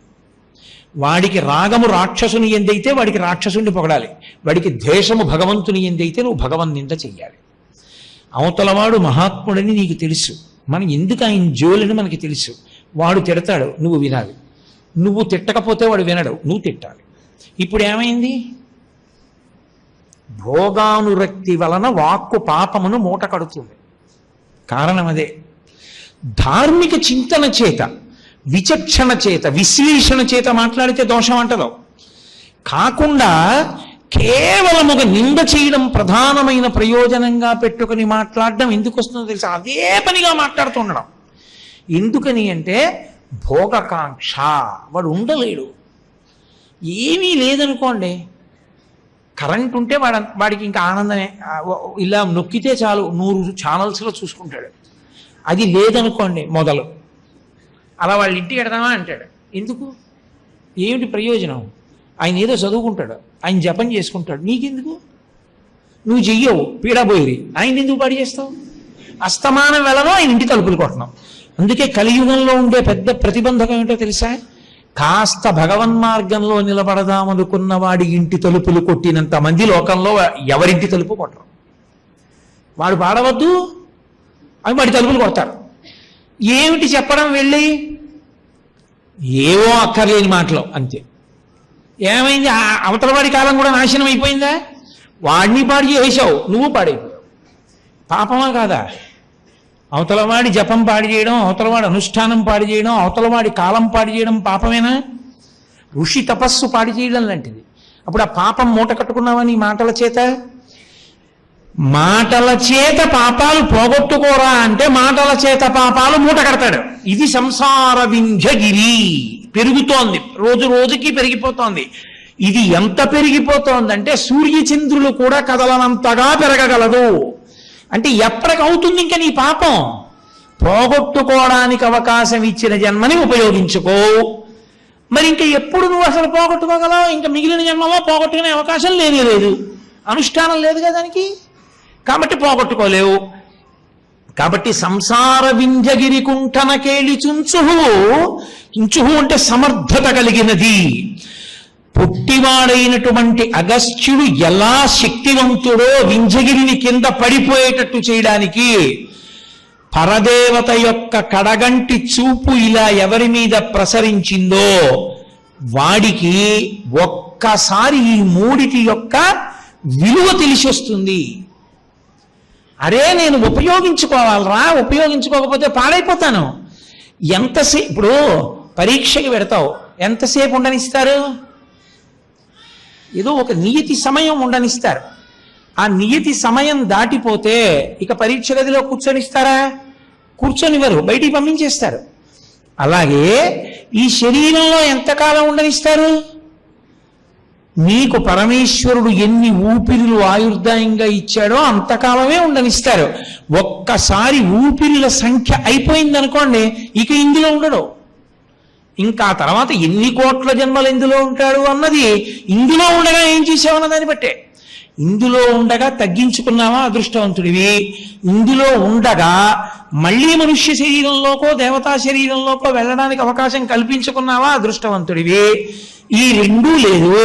ఈ రెండూ లేకపోగా ఇంకా హీనమైనటువంటి జన్మలలోకి వెళ్ళి పాడైపోవడానికి కావలసినంత మూట నెత్తికెత్తుకుంటానంటే బాగు చేయగలిగిన వాడు ఎవడున్నాడు? ఆ సాధనం పోతోంది కదా. అలా పోగొట్టుకునేటట్టు ప్రవర్తించేటటువంటి వాడెవరో వాడే సంసారమును తగ్గించుకోవడం మానేసి సంసారమును పెంచుకుంటున్నవాడు. కాబట్టి సంసార వింధ్యగిరి కుంఠన కేలిచుంచుహు. అమ్మా నువ్వు మాకు ఈ మనుష్య శరీరాన్ని ఇస్తే ఈ మనుష్య శరీరంతో మేము సంసారమును తగ్గించుకొని జనన మరణముల చక్రము నుండి బయటపడే ప్రయత్నం చెయ్యట్లేదు. పుట్టడం ఒక పెద్ద నరకం, చావడం అంతకన్నా పెద్ద నరకం. అంత తేలిగ్గా ఏం ఉండదు చావు. ఎంత భయంతోనో కూడుకుని ఉంటుంది అజ్ఞానావస్థ చేత. ఎన్ని మాటలు చచ్చిపోతావు, ఎన్నిసార్లు ఎక్కడెక్కడ ఎన్నేళ్లకి చచ్చిపోవాలో తెలియదు. అస్తమానం చచ్చిపోవడం, అస్తమానం పుడుతుండడం. దీన్ని తగ్గించుకుందాం అనుకుంటే లోకంలో లక్షణం ఏమిటి? బాధని తగ్గించుకునే ప్రయత్నం చేస్తాడు ఎవడైనా. అసలు పెద్ద బాధ జీవుడికి జనన మరణ చక్రం.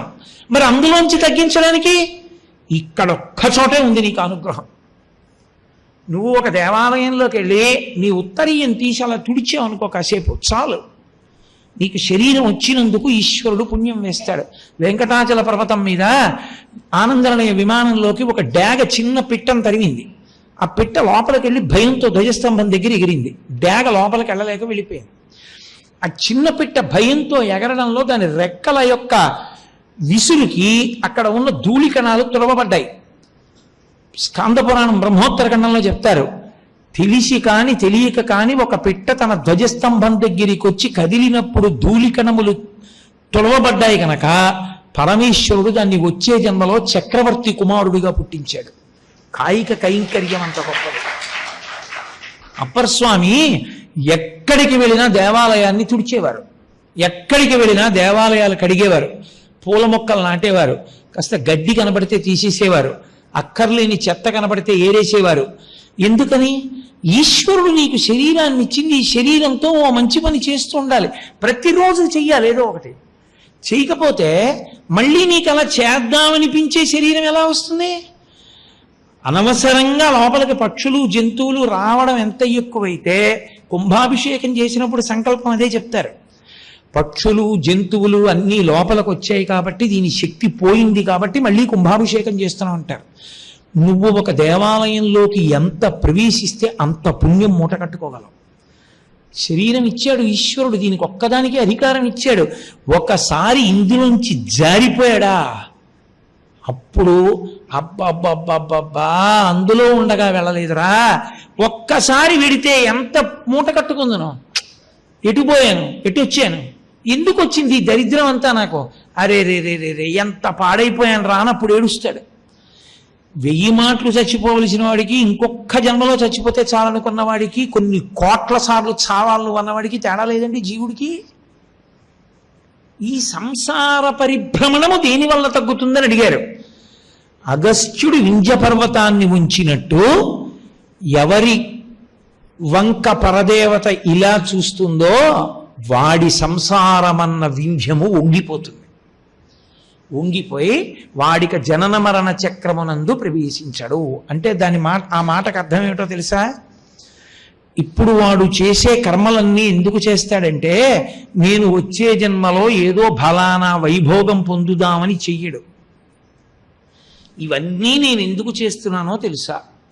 సాధ్యమైనంత తొందరగా నన్ను నీ దగ్గరికి చేర్చేసుకో. ఇప్పుడు అవి చిత్తశుద్ధికి కారణములవుతాయి, అవి భోగమునకు కారణములు కావు. మీరు అలా అనలేదనుకోండి, మీకు లోపల భావన లేదనుకోండి, అది ఏమవుతుందో తెలుసా? చాలా పెద్ద ప్రమాదాన్ని తీసుకొచ్చేస్తుంది. ఇంత కష్టపడి చేసుకున్నది ఒక గొప్ప భోగానుభవ రూపంలో తీసేస్తాడు ఈశ్వరుడు. నేను మీకు ఒక ఉదాహరణ చెప్పాలి అంటే, ఒక మహాచక్రవర్తి ఈ భూమండలాన్నంతటినీ కూడా శాసించి ఇయ్యగలిగినటువంటి చక్రవర్తిగా ఓ 40 సంవత్సరాలు బతుకుతాడు. నువ్వు కష్టపడి చేసినటువంటి పుణ్యం అంతా 40 సంవత్సరాల చక్రవర్తిత్వంలో నశించిపోయి మళ్ళీ సామాన్య స్థాయికి మరు జన్మలో వచ్చేస్తావు. ఏమిటి సాధించావు చెప్పు నాకు? 40 ఏళ్ళు చక్రవర్తిగా ఉన్నావు, పాన్పుల మీద పడుకున్నావు, వింజామరలు వీచారు, వీణ పాడుతూ పడుకోబెట్టారు, మధ్యలో వహిస్తూ నిద్రలేపారు, భద్రగజం మీద ఎక్కావు, వీధుల్లో తిరిగావు, రాజుల దగ్గర కప్పాలు పుచ్చుకున్నావు, మహావీరుడవై సామంతరాజులందరినీ కూడా లొంగ తీసుకున్నావు, ఈ భూమండలం నాదన్నావు. 40 ఏళ్ల తర్వాత వదిలిపెట్టావు, ఎవడి రాజ్యం వాడిది. నీ బతుకు మళ్ళీ కిందకి కాదు. చిత్తశుద్ధి, జ్ఞానమును పొందడానికి పాత్రత కలిగిన వాడిగా తయారైపోతాడు. ఆ పాత్రత వచ్చిందనుకోండి, అమ్మవారు ఏం చేస్తుందంటే ఇప్పుడు ఆత్మ అనుభవంలోకి రాగలిగినటువంటి యోగ్యతని కృప చేస్తుంది. పాయసం పోయడానికి పాత్ర బాగుండాలా? ముందు పుణ్యకర్మాచరణము పాత్రని శుద్ధి చేస్తుంది, చిత్తశుద్ధి కలుగుతుంది. ఈ చిత్తశుద్ధి చేత జ్ఞానం అంకురిస్తుంది. అందుకు భక్తితో కూడిన కర్మాచరణము వలన కలిగే ప్రయోజనము చిత్తశుద్ధి. అది కావాలని కోరాలి. చిత్తశుద్ధి వలన జ్ఞానము, జ్ఞానము వలన కైవల్యము. ఇక అసలు ఎందుకు నీకు పుణ్యం లేదు, పాపం లేదు, ఏ గొడవ లేదు, పుట్టనే అక్కర్లేదు, హాయిగా పరమేశ్వరుని యందు ఐక్యమైపోయావు. జన్మ పరంపర పోయింది అక్కడతో. ఇది దేని వలన వస్తుంది అంటే కేవల పుణ్యకర్మ కాదు, పుణ్యకర్మ చిత్తశుద్ధి కొరకు మాత్రమే. ఇక మళ్ళీ దాని వలన ప్రతిఫలం అక్కర్లా నాకు. ఇది సంసార వింజగిరికుంఠ నకేళి చుంచు ధైర్యాం బుధిం పశుపతేశ్చులకీకరోతి. అమ్మవారు ఇలా చూసిందనుకోండి, అదిట పరమశివుని యొక్క ధైర్యం అనేటటువంటి మహాసముద్రాన్ని ఆపోసన పట్టేస్తుంది. ఏమిటి పరమశివుని యొక్క ధైర్యం? పరమశివుని యొక్క ధైర్యము అన్న మాటకు అర్థం ఆయన ఏదో పిరికితనం లేకుండా ఉంటాడు అన్న మాట కాదు. పరమశివుని యొక్క ధైర్యము అంటే ఏ కోరిక లేకుండుట. అసలు ఆయనకి కోరికలు లేవు, ఏ కోరిక లేవు కాబట్టి నిస్సంగుడు, పూర్ణుడు. అటువంటి వాడై పరమేశ్వరుడు ఒక్కడు ఉండిపోయాడు అనుకోండి, మనకి జన్మలు ఉండవు. మనకి జన్మలు లేకపోతే మంచిదే కదండి అని మీరు అనొచ్చు. కర్మ ఎలా పూర్తవుతుంది? పాపపుణ్యములు పోగొట్టుకోవాలా, చిత్తశుద్ధి కలగాలా, కర్మాచరణం చెయ్యాలా, దానికి చెయ్యాలంటే శరీరం ఉండాలా. మరి శరీరం ఉండాలంటే పార్వతీదేవి పక్కన శివుడు కూర్చోవాలా. శివుడు కూర్చోవాలంటే ఆయనకి మళ్ళీ అమ్మవారి యందు అనురక్తి కలగాలా. అనురక్తి కలగాలంటే ఆయనకి అప్పటి వరకు లేనటువంటి అనురక్తిని అమ్మవారు కల్పించాలి. అంటే అసలు కాముడంటే అసహ్యించుకునే పరమేశ్వరుడికి పార్వతీదేవి యందు అనురక్తి కలిగి వచ్చి పక్కన కూర్చోవాలి తాడి కట్టి. అలా చెయ్యాలంటే పరమేశ్వరుడికి కాముని పట్ల మర్యాద లేకుండా విసిరి కొట్టినటువంటి వాడికి మళ్ళీ ఈవిడతో కలిసి నేను కూర్చోవాలనేటటువంటి కోరిక పుట్టించాలి. అంతటి నిరాసక్తత అన్న సముద్రాన్ని ఈవిడ పుచ్చేసుకుంటుంది. ఈవిడ పుచ్చుకోవడం అంటే ఈవిడ కడగంటి చూపు ఆయన ధైర్యం అన్న సముద్రాన్ని పుడికిల పట్టి తాగేస్తుంది. అగస్త్యుడు ఎలా అయితే సముద్రాన్ని తాగేశాడో అమ్మవారు పరమేశ్వరుడు. అందుకే నేను అలా అన్నానని అనుకోకండి.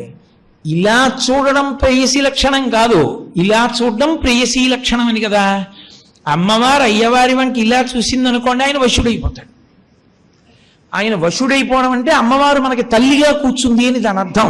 సామాన్య శృంగారంగా భావన చేయకూడదు. శ్రీ విద్యా తంత్రం అంత గొప్పది. ఆమె చెరుకు విల్లు బాణాలు పట్టుకుంటుంది. ఇప్పుడు ఆమె మనకి తల్లి అవుతుంది. శివుణ్ణి తెచ్చి పక్కన కూర్చోబెట్టుకుని మన జన్మలకి కారణం అవుతుంది. ఆ ఆయన ధైర్యాంబుధిని ఆవిడ ఆపోసన పట్టేస్తుంది. అలా చెయ్యగలిగినటువంటి తల్లి ఆవిడ కడగంటి చూపు అన్న పొట్టి చూపు ఉందే, అది పరమశివుని యొక్క ధైర్యాంబుధిని ఔపోసన పట్టగలదు. అందుకని ధైర్యాంబుధిం పశుపతేశ్చులకీకరోతి. అందుకే మహానుభావుడు పోతన గారు వీరభద్ర విజయము అని ఒక గ్రంథం చేశారు. అందులో ఆయన ఒక మాట అంటారు. ఆయన అన్నారు, కామిని చూచు చూపులకు కాకకలింగి శివుండు పాంధుడై. అసలు ఆయనకి ఏ విషయం మీద అనురక్తి లేదు. మన్మధుడు బాణం వేస్తే కాల్చేశాడు.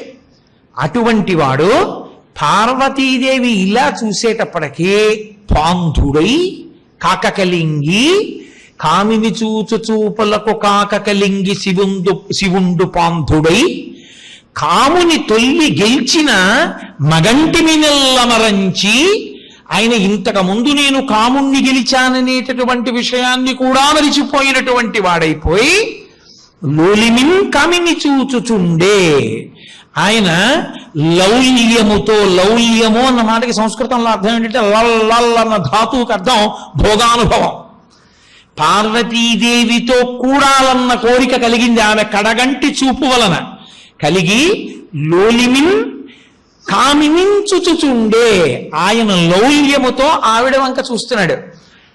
ఆయన ఆవిడ వంక చూసిన ఆవిడ కూడా అలా చూడకపోతే మనందరికీ జన్మలు రావు. వాగర్ధావివ సంపృక్తం వాగర్ధ ప్రతిపత్తయే జగత పితరం వందే పార్వతీ పరమేశ్వరవు. ఆ పార్వతీ పరమేశ్వరులు తల్లిదండ్రులుగా కూర్చోరు. అందుకని ఆవిడ కూడా అలాగే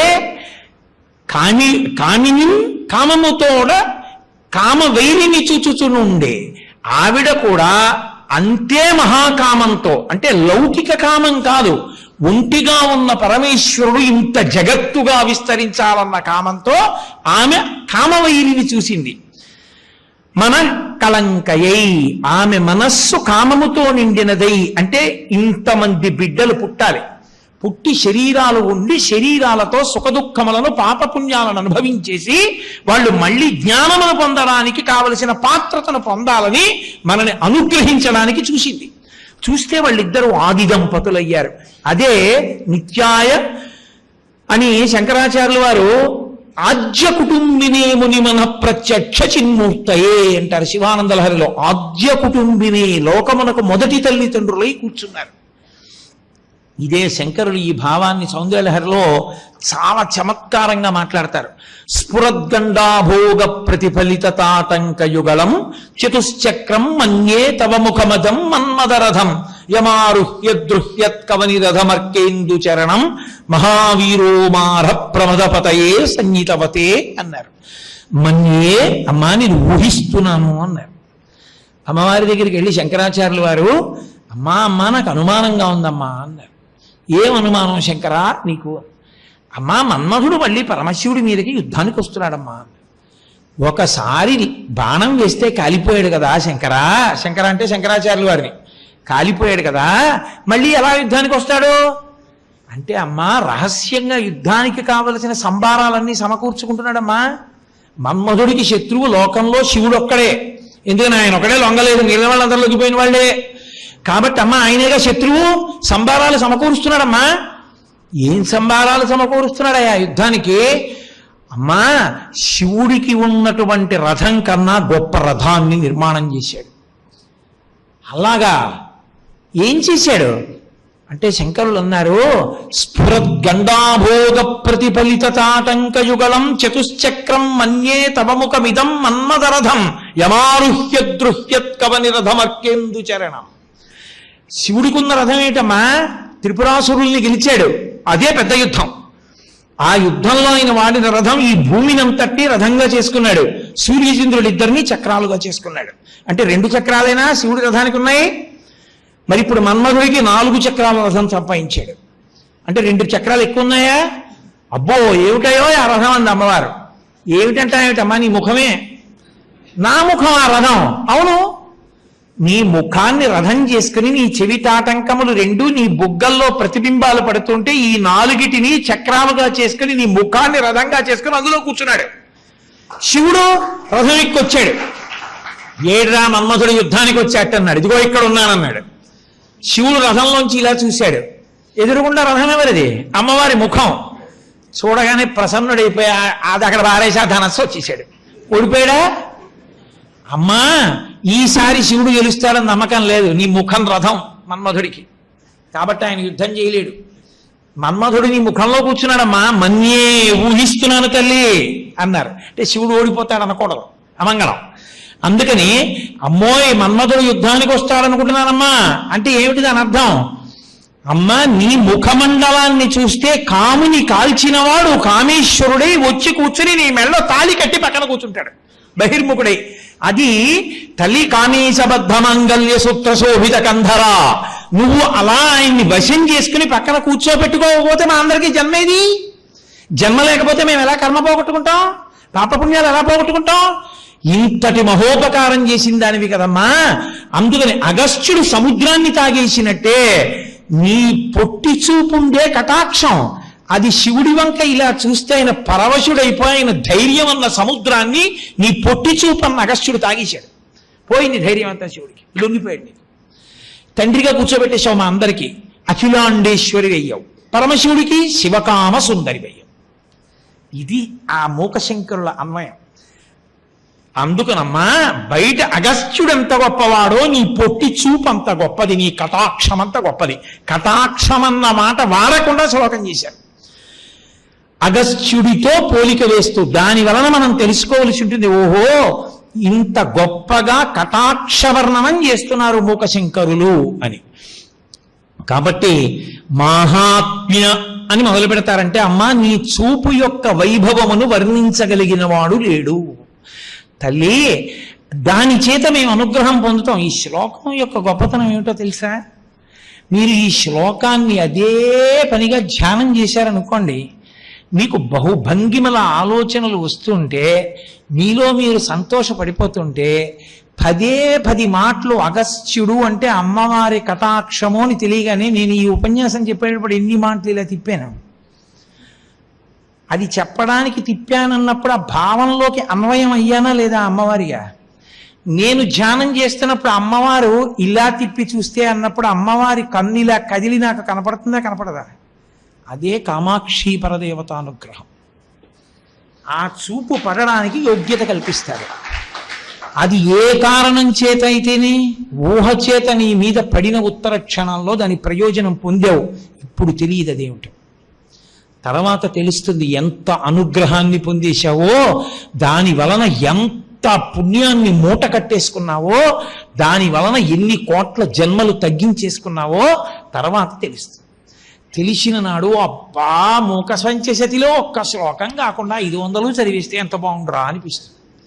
అది మూక పంచశతి యొక్క గొప్పతనం. కాబట్టి మాహాత్మసేవధిరసౌ తవ దుర్విలంఘ్య సంసార వింధ్యగిరి కుంఠన కేళిచుంచు ధైర్యాం బుధిం పశుపతేశ్చులకీకరోతి కామాక్షి వీక్షణ విజృంభణ కుంభజన్మ అని కటాక్ష శతకంలోంచి మూకశంకరుడు చేసినటువంటి ఒక శ్లోకాన్ని మీకు మనవి చేశాను. ఇప్పుడు పాదారవింద శతకంలోంచి ఒక శ్లోకాన్ని చూపించే ప్రయత్నం చేస్తాను. నిన్న ఆర్యా శతకంలోంచి ఒక శ్లోకం విన్నారు. ఇప్పుడు నేను మీకు కటాక్ష శతకంలోంచి చెప్పాను, ఒకటి ఇప్పుడు పాదారవింద శతకంలోంచి చెప్తాను. పాదారవింద శతకము అని దానికి పేరు. దాని అర్థం ఏమిటో తెలుసా? పాదములు అరవిందములు అని. అరవిందములు అంటే పద్మములు అని. అవి ఎలా పద్మములు? పాదములు పద్మముల్లో ఎలా ఉంటాయండి? పద్మాలు రేకులు ఇలా తెరుచుకుని కేసరములు అవి ఉంటాయి. పద్మాలకు అలా ఏమైనా ఉంటాయా? ఉండవు. ఉండనప్పుడు అసలు పాదములు అరవిందములు ఎలా అవుతాయి? పాదములు అరవిందములే, నేత్రములు అరవిందములే. నేత్రారవిందం, పాదారవిందం, హస్తారవిందం, భుజారవిందం, నయనారవిందం. అన్ని అరవిందాలే. అలా ఎలా కుదురుతుంది? అవి ఎందుకు అరవిందమైందంటే మీరు మీ పంచేంద్రియములు మనస్సు అనబడేటటువంటి ఆరిటిని కలిపి 9గా మార్చుకుని, సంస్కృతంలో 9కి షట్పది అని పేరు. మనసు పంచేంద్రియములు ఆరిటితో కలిసి వెళ్ళి పరదేవత యొక్క పాదములనేటటువంటి తామర పువ్వు యందు ధ్యానములో కూర్చుని ఆ పాదములలో ఉండేటటువంటి వైభవం అనేటటువంటి మకరంద పానమును చేయగలిగితే మీరు పాదారవింద శతకమునందు తుమ్మెద కానప్పుడది పాదారవింద శతకముగా మీకు అన్వయం కాదు. అంటే మీరు అంత ధ్యాననిష్టతో శ్లోకం చదవమని. ఏదో సరదాగా కూర్చుని సరదాగా చదవడానికి కాదు, అంత మర్యాదతో ఒక్క శ్లోకం చదువుతుంటే, ఒక్కొక్క పాదం చదువుతుంటే అంత జాగ్రత్తగా దాని మీద దృష్టి పెట్టు. నువ్వు ఎంత ధ్యానం చేస్తావో అంతగా అరవిందమునందు ప్రవేశించి నువ్వు ఆ తేనె జుర్రుకుంటావు, మత్తెక్కిపోతావు. జుర్రుకున్న తుమ్మెదకుండే లక్షణం ఏమిటో తెలుసా? లేవదు, అది పడుకుంటుంది. తామర పువ్వులు పడుకుంటే ఏమవుతుంది? రాత్రి ముడుచుకుంటుంది. ముడుచుకుంటే ఇంకా దాని జన్మ అక్కడే పరిసమాప్తి. ఎవరు పాదారవింద శతకంలో చెప్పబడినటువంటి శ్లోకమునందు ధ్యానమగ్నుడయ్యాడో వాడు పరదేవత పాదములలోకి లయమైపోతాడని గుర్తు. అందుకని పాదారవింద శతకము అన్నారు శంకరాచార్యులు వారు. శివానంద లహరి చేస్తూ భృంగీచ్ఛానటనోత్కట కరిమదగ్రాహీ స్ఫురన్మాదవాహ్లాదో నాదయుతో మహాసితవపు పంచేషు నాచాధృత సత్పక్షస్సు మనోవనేషు సపున సాక్షాన్మదీయే మనోరాజీవే భ్రమరాధిపో విహరతాం శ్రీశైలవాసీ విభు అంటారు. శంకరాచార్యుల వారి ప్రయోగం ఏంటంటే పరమేశ్వరుణ్ణి తుమ్మెదని చేసి మన మనస్సుని పద్మం చేశారు. ఆయన తిప్పారు. శంకర, నా మనసు అనేటటువంటి పద్మము భక్తి అన్న మకరందంతో నిండిపోయింది. నువ్వు తుమ్మెదకి భర్తవి కదూ. తుమ్మెదకి భర్త గండు తుమ్మెద, మగ తుమ్మెద, తుమ్మెదల రేడు. అమ్మవారు భ్రమరాంబ. భ్రమరాంబ అంటే అమ్మవారు ఆడతుమ్మెద. ఆడతుమ్మెద భర్త మగ తుమ్మెద. కాబట్టి నువ్వు గండు తుమ్మెద, మగ తుమ్మెద. మగ తుమ్మెద ఒక్కటి రాదు. మగ తుమ్మెదకి లక్షణం ఏమిటో తెలుసా? ఎప్పుడైనా అది మదరసాన్ని తాగినా తేనె తాగినా ముందు ఆడతుమ్మెదిని పంపించి తను వెనకొస్తుంది. వచ్చి ముందు ఆడతుమ్మెదిని వాలమని తను వాలుతుంది. పోతన గారు చెప్తారు భాగవతంలో ఈ విషయం. అందుకని నువ్వు ఒక్కడివిగా ఆడతుమ్మెదతో వస్తావు. అంటే భ్రమరాంబా సహిత మల్లికార్జునుడు వస్తాడు. ఎక్కడికి? ఇక్కడే మనోరాజీవే భ్రమరాధిపో విహరతాం. భ్రమరాధిపో, ఓ ఆడతుమ్మెద భర్త, నీ భార్యతో కలిసిరా. వచ్చి ఇదిగో ఇక్కడ నా మనస్సన్న పద్మంలో భక్తి అన్న మకరందం నిండిపోయింది, తాగు. వచ్చి ఝంకారం చేస్తూ తిరుగు, వాలు. ఈ భక్తిని తాగుతూ పడుకో, ఇక్కడే ఉండు. నువ్వు ఇక్కడుండు, ఇది ముడుచుకోదు. అది మకరందంతో నిండుతూ ఉంటుంది, నువ్వు తాగుతూ ఉండు. అంటే ఏ మనసు అనేటటువంటి పద్మమునందు మకరందము భక్తి నిండి ఉందో అక్కడికి తుమ్మెదల రేడైన మల్లికార్జునుడు భ్రమరాంబా సహితుడై వచ్చి ఉంటాడని శంకర ప్రతిపాదన. అది శంకరాచార్యుల వారు అటు తిప్పితే మూక శంకరులు ఇటు తిప్పారు. ఇటు తిప్పి పాదారవింద శతకము అన్నారు. అందులో అన్ని అద్భుతమైన శ్లోకాలే. అందులో ఏది ఇది దీనికన్నా గొప్పదనడానికి ఏం ఉండదు. ఏదో నా సంతోషానికి నేను అలా అండం అంతే. అందులో ఆయన అంటారు, అమ్మా సదా స్వాదుంకారం విషయలహరీ శాలికణికాం సమాస్వాద్యశ్రాంతం హృదయశుకపోతం జననిమే కృపాజాలే ఫాలేక్షణ మహిషి కామాక్షిరభసా గృహీత్వారుంధీదా చరణయుగళీ పంజరపుటే అంటారు. అద్భుతమైన శ్లోకం. అసలు మూకశంకరులకు ఆ భావనలు ఎలా వచ్చాయో అర్థం కాదు. అమ్మవారిని చూసినటువంటి అనుగ్రహం తల్లి జగదంబ పలికింది ఆయనలోంచి. ఆయన అన్నారు, సదా స్వాదుంకారం విషయలహరీ శాలికణికాం. అది కూడా ఏమిటిట? సమాస్వాద్యశ్రాంతం హృదయ శుకపోతం జననిమే అన్నారు. ఓ జనని, మే నా యొక్క నా మనసుందే అమ్మా, అది హృదయ శుకపోతం. శుకము అంటే చిలుక. చిలుకకి ఓ లక్షణం ఉంటుంది, కీ కీ అని అరుస్తుంది. అందుకే అమరకోశం కీ శబ్దమును చేయునది అని నిర్వచనం చేస్తుంది. కీ కీ అని అరుస్తుంది. శుకపోతం చిలుక కాదుట, చిలుక పిల్ల నా మనసు. మూకశంకరులు అంటున్నారు, అమ్మా నా మనసు చిలక పిల్లమ్మా అన్నారు. చిలక నచ్చగా, చిలక పిల్లండం ఎందుకు అంటే చిలకకి కీ కీ అని అరవడం వచ్చు, చిలక పిల్లకి కీ కీ అని అరవడం అంత బాగా రాదు. సంస్కృతంలో నోటికి ముఖానికి ఒకటే మాట వదనం, రెండో మాట లేదు. చిలుక కీ అంటుంది, చిలుక పిల్లకి అంత బాగా అండం రాదు. కానీ దానికి ఓ లక్షణం ఉంది. పక్షులన్నిటికీ ఈ సృష్టిలో ఉన్న సమస్త ప్రాణులలో ఆకలి ఎక్కువ ఉన్నవి అవే. ఒక్కొక్క జాతికి ఒక్కొక్కటి ఎక్కువ. సర్పాలు ఉన్నాయనుకోండి, వాటికి భయం చాలా ఎక్కువ. గంధర్వులు ఉన్నారనుకోండి, వాళ్ళకి కామం చాలా ఎక్కువ. పక్షులు ఉన్నాయనుకోండి, ఆకలి చాలా ఎక్కువ. పశువులు ఉన్నాయనుకోండి, తొందరగా నమ్మేస్తాయి. మీరు ఇలా గడ్డి పట్టుకుని కర్ర లోపల దాచి దా దా అంటే వచ్చేస్తాయి, పశువులు వశమైపోతాయి. అలాగే పక్షికి ఆకలి ఎక్కువ. పక్షికి ఆకలి ఎక్కువైతే పక్షి పిల్లకి మరీ ఎక్కువ, అది మరీ విపరీతమైన ఆకలితో ఉంటుంది. అందుకే శంకరాచార్యులు వారు కనకధారా స్తోత్రం చేస్తే విహంగ శిశవ్విషణ్ణే అంటారు. అమ్మాయి ఈ బ్రాహ్మణి పక్షి కాదు, పక్షి పిల్ల అన్నారు. ఎందుకని? పక్షి పిల్లకి విపరీతమైన ఆకలి. పక్షి పిల్ల ఏడిస్తే ఎవరు చూడలేరు. ఇప్పుడు బాబు 3 రోజులైంది బాబు అన్నం తిని, ఒక్క రొట్టె ముక్క వెయ్యండి బాబు అని ఎవరో అంటున్నారు అనుకోండి, మనం లొంగపోవచ్చు.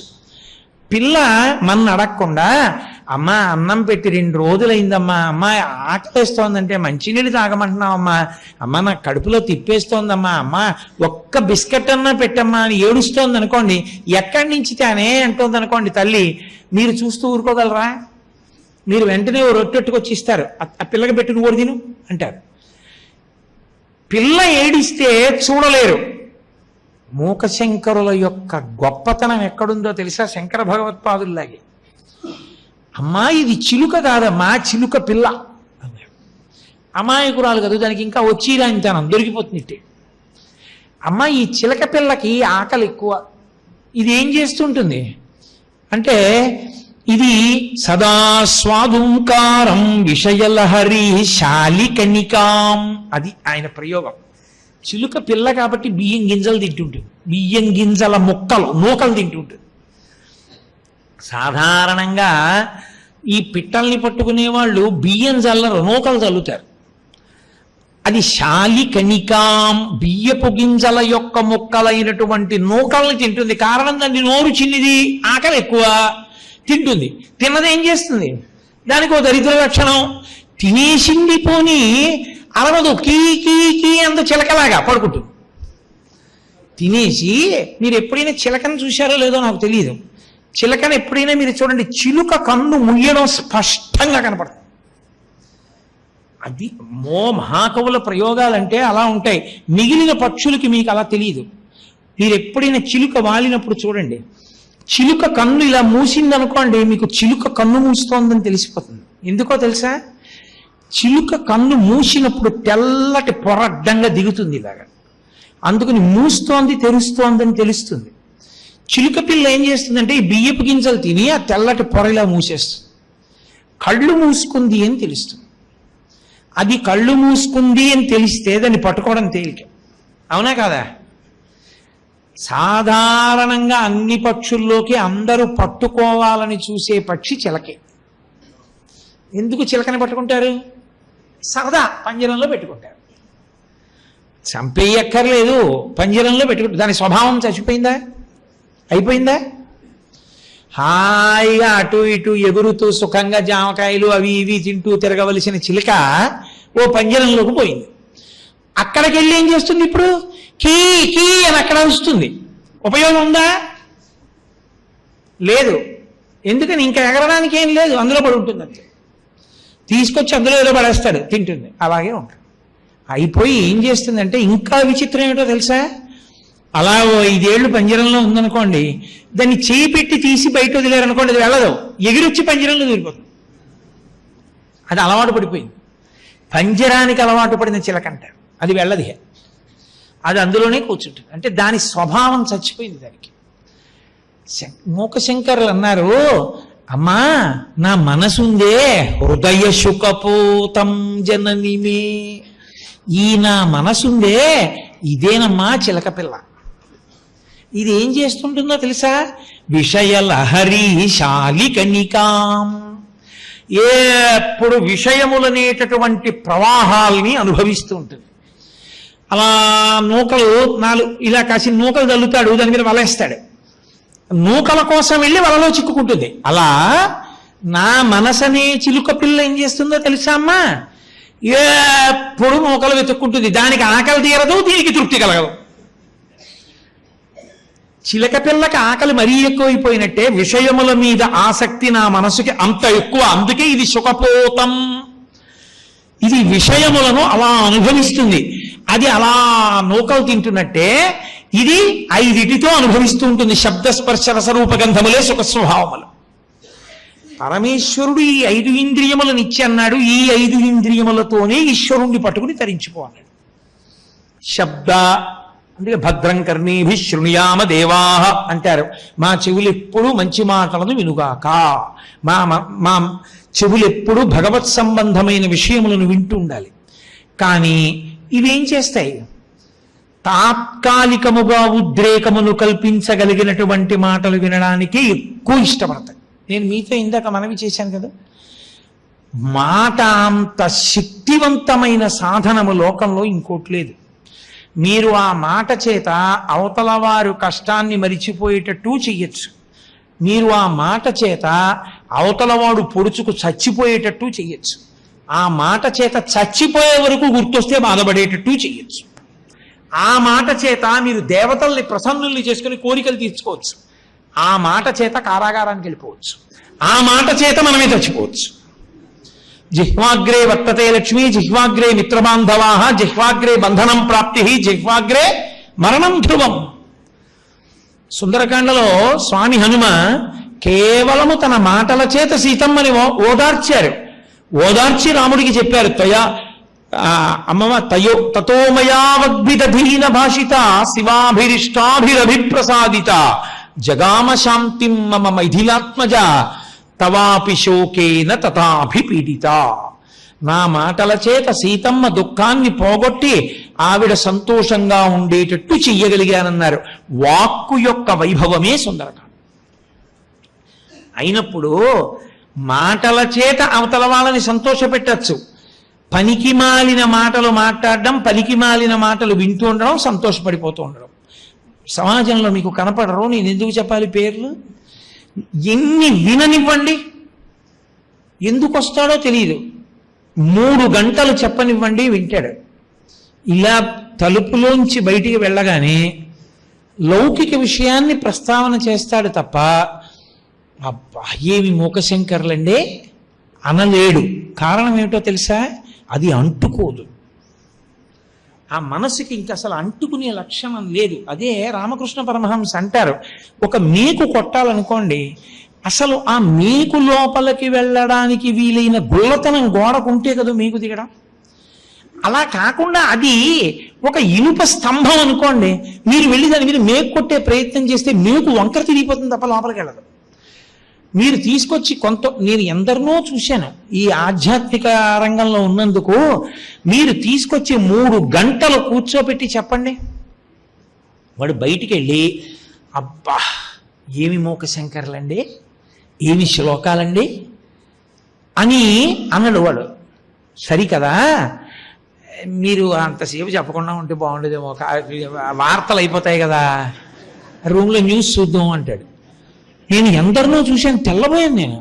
నేను ఒక చోట ఎంత తెల్లబోయానంటే, ప్రసాదం ఇస్తున్న కౌంటర్లో ఉన్నటువంటి వాడు ఒకడు ఇలా ఉచిత ప్రసాదం ఇస్తూ ఇలా ఎడంచికి పెట్టి డబ్బులు తీసుకుంటున్నాడు.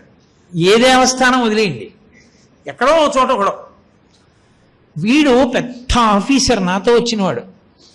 వాడు అన్నాడు నాతో చటుక్కుని, ఈ ఉద్యోగం దొరికితే బాగుండండి, ఏ రెస్పాన్సిబిలిటీ ఉండదు, హాయిగా ఇలా ఇచ్చి ఇలా కూర్చోపోవచ్చు ఇంటికి అన్నాడు. నేను నిజంగా తెల్లబోయాను, ఏట్రా వీడి ఇక్కడికి వచ్చి ప్రసాదం తీసుకుంటూ, అరే వాడంటే పాపం ఏదో ఎవరైనా ఇస్తే తీసుకుంటున్నాడు, అయిపోయింది.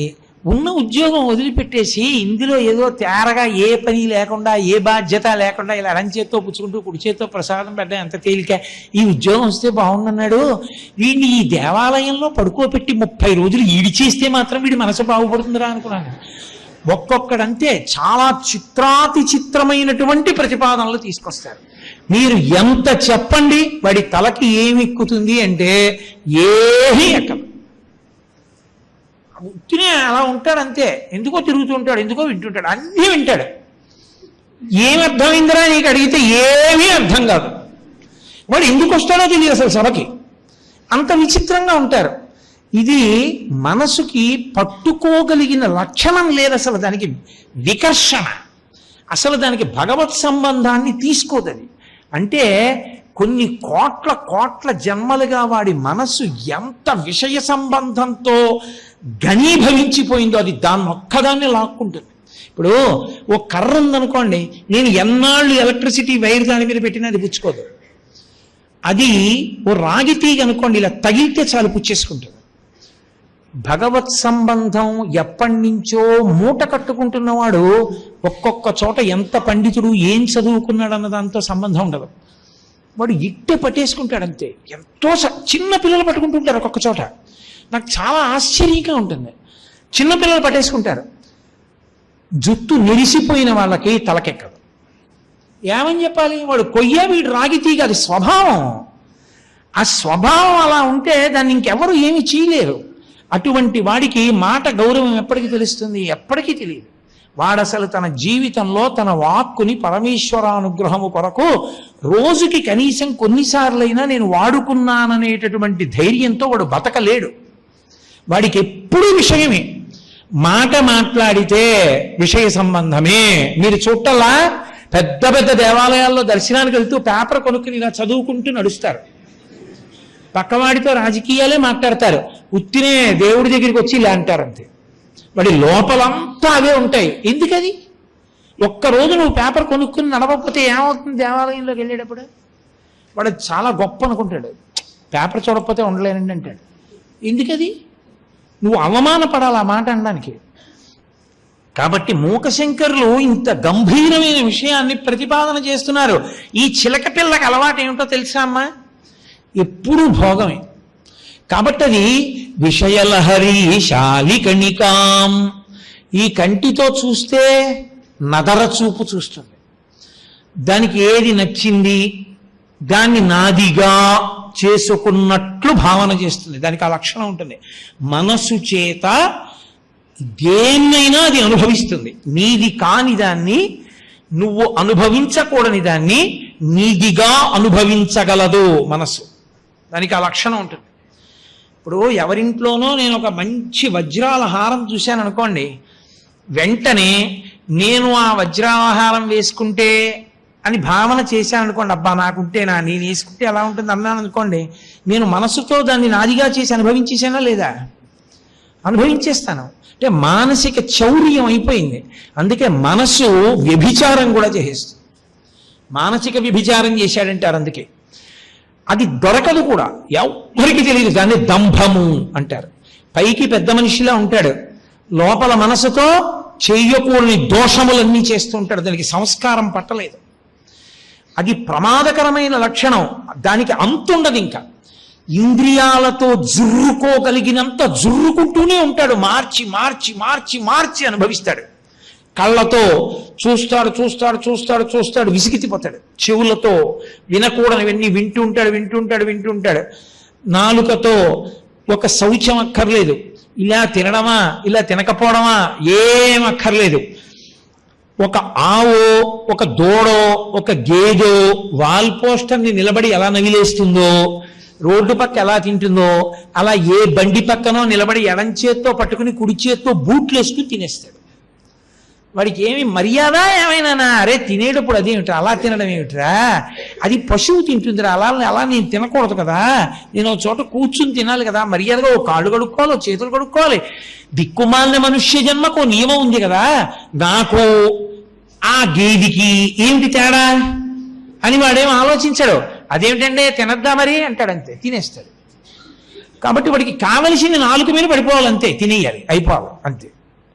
కాబట్టి నాలుక, చెవి, కన్ను, ముక్కు, స్పర్శేంద్రియము, చర్మము మార్చి మార్చి మార్చి మార్చి వాడుతూ ఉంటాడు. శబ్ద, స్పర్శ, రస, రూప, గంధ ఇవి ఇలా వాడుకుంటూ వెళ్ళిపోతూ ఉంటే వాడికి తృప్తి ఏమైనా ఉంటుందా? ఏది బడలిపోయిందో దాన్ని వదిలి రెండో దాన్ని తీసుకుంటాడు. నేను ఒక ఇంట్లో ఒక ఆయన్ని చూశా, తెల్లబోయాను. ఆయన అలా టీవీ చూస్తాడు. 65 ఏళ్ళు, విష్ణు సహస్రనామ స్తోత్రం ప్రార్థనా శ్లోకం రాదు, చదవడు, టీవీ చూస్తాడు. అయిపోయింది అనుకోండి, ఆయనకి విసుగొచ్చింది అనుకోండి, దాన్ని వదిలేసి వంటింట్లోకి వెళ్ళి జాడీలో ఆవకాయ పెచ్చులు తీసి గరిటెతోటి నీళ్లలో పడేసుకుని కడిగేసి పెచ్చులు తినేశాడు. నేనన్నా ఆవకాయ కడిగేసి పెచ్చులు తింటున్నారు ఎందుకండి అన్నాను. నా కర్మ కొద్దీ నాకే దొరుకుతారో ఏమిటో అలాంటి వాళ్ళు. అంటే ఆయన అన్నాడు, కారం కదండి మంట పెడుతుంది కడుపులో, అందుకని పెచ్చులు తినేస్తూ ఉంటానన్నాడు. ఆ ఇంట్లో మన వాళ్ళకి ఏముంటుంది, ఆవకాయ. వీడేమో ఆవకాయ కడిగేస్తాడు పిండి, పెచ్చు వీడి తినేస్తాడు. 10 రోజులప్పటికి జాడీ ఖాళీ, వీడి తినేశాడు పెచ్చులన్నీ. పోనా పిండన్నా ఉంచుతాడా అంటే అది కడిగేస్తాడు. ఏమిట్రా అంటే ఆవకాయ తినద్దంటారండి డాక్టర్లు, నన్ను ఎక్కువ కడుపు మండుతుంది, నాకు అల్సర్ ఉంది, అందుకని పెచ్చులు తినేస్తుంటానన్నాడు. పెచ్చులు తినేస్తాడు, మళ్ళీ వెళ్తాడు, ఎవరినో పట్టుకుంటాడు, ఆ పక్కటి వాళ్ళని ఈ పక్కన వాళ్ళతో ఒక గంట మాట్లాడతాడు. మాట్లాడి లోపలికి వచ్చి ఎవరితో నమ్మకంగా మాట్లాడో పనికి మళ్ళీవాడండి, వాడితో ఏంటంటాడు. పోని వాడితో మాట్లాడినంతసేపు వాడికి మిత్రుల్లా మాట్లాడతాడు. లోపలికి వచ్చి వాడు పనికి మాలిన వాడు, వాడితో అంతే అలాగే మాట్లాడాలంటాడు. ఎందుకు మరి మాట్లాడాడు నువ్వు? అది విషయలహరి శాలికనికాం.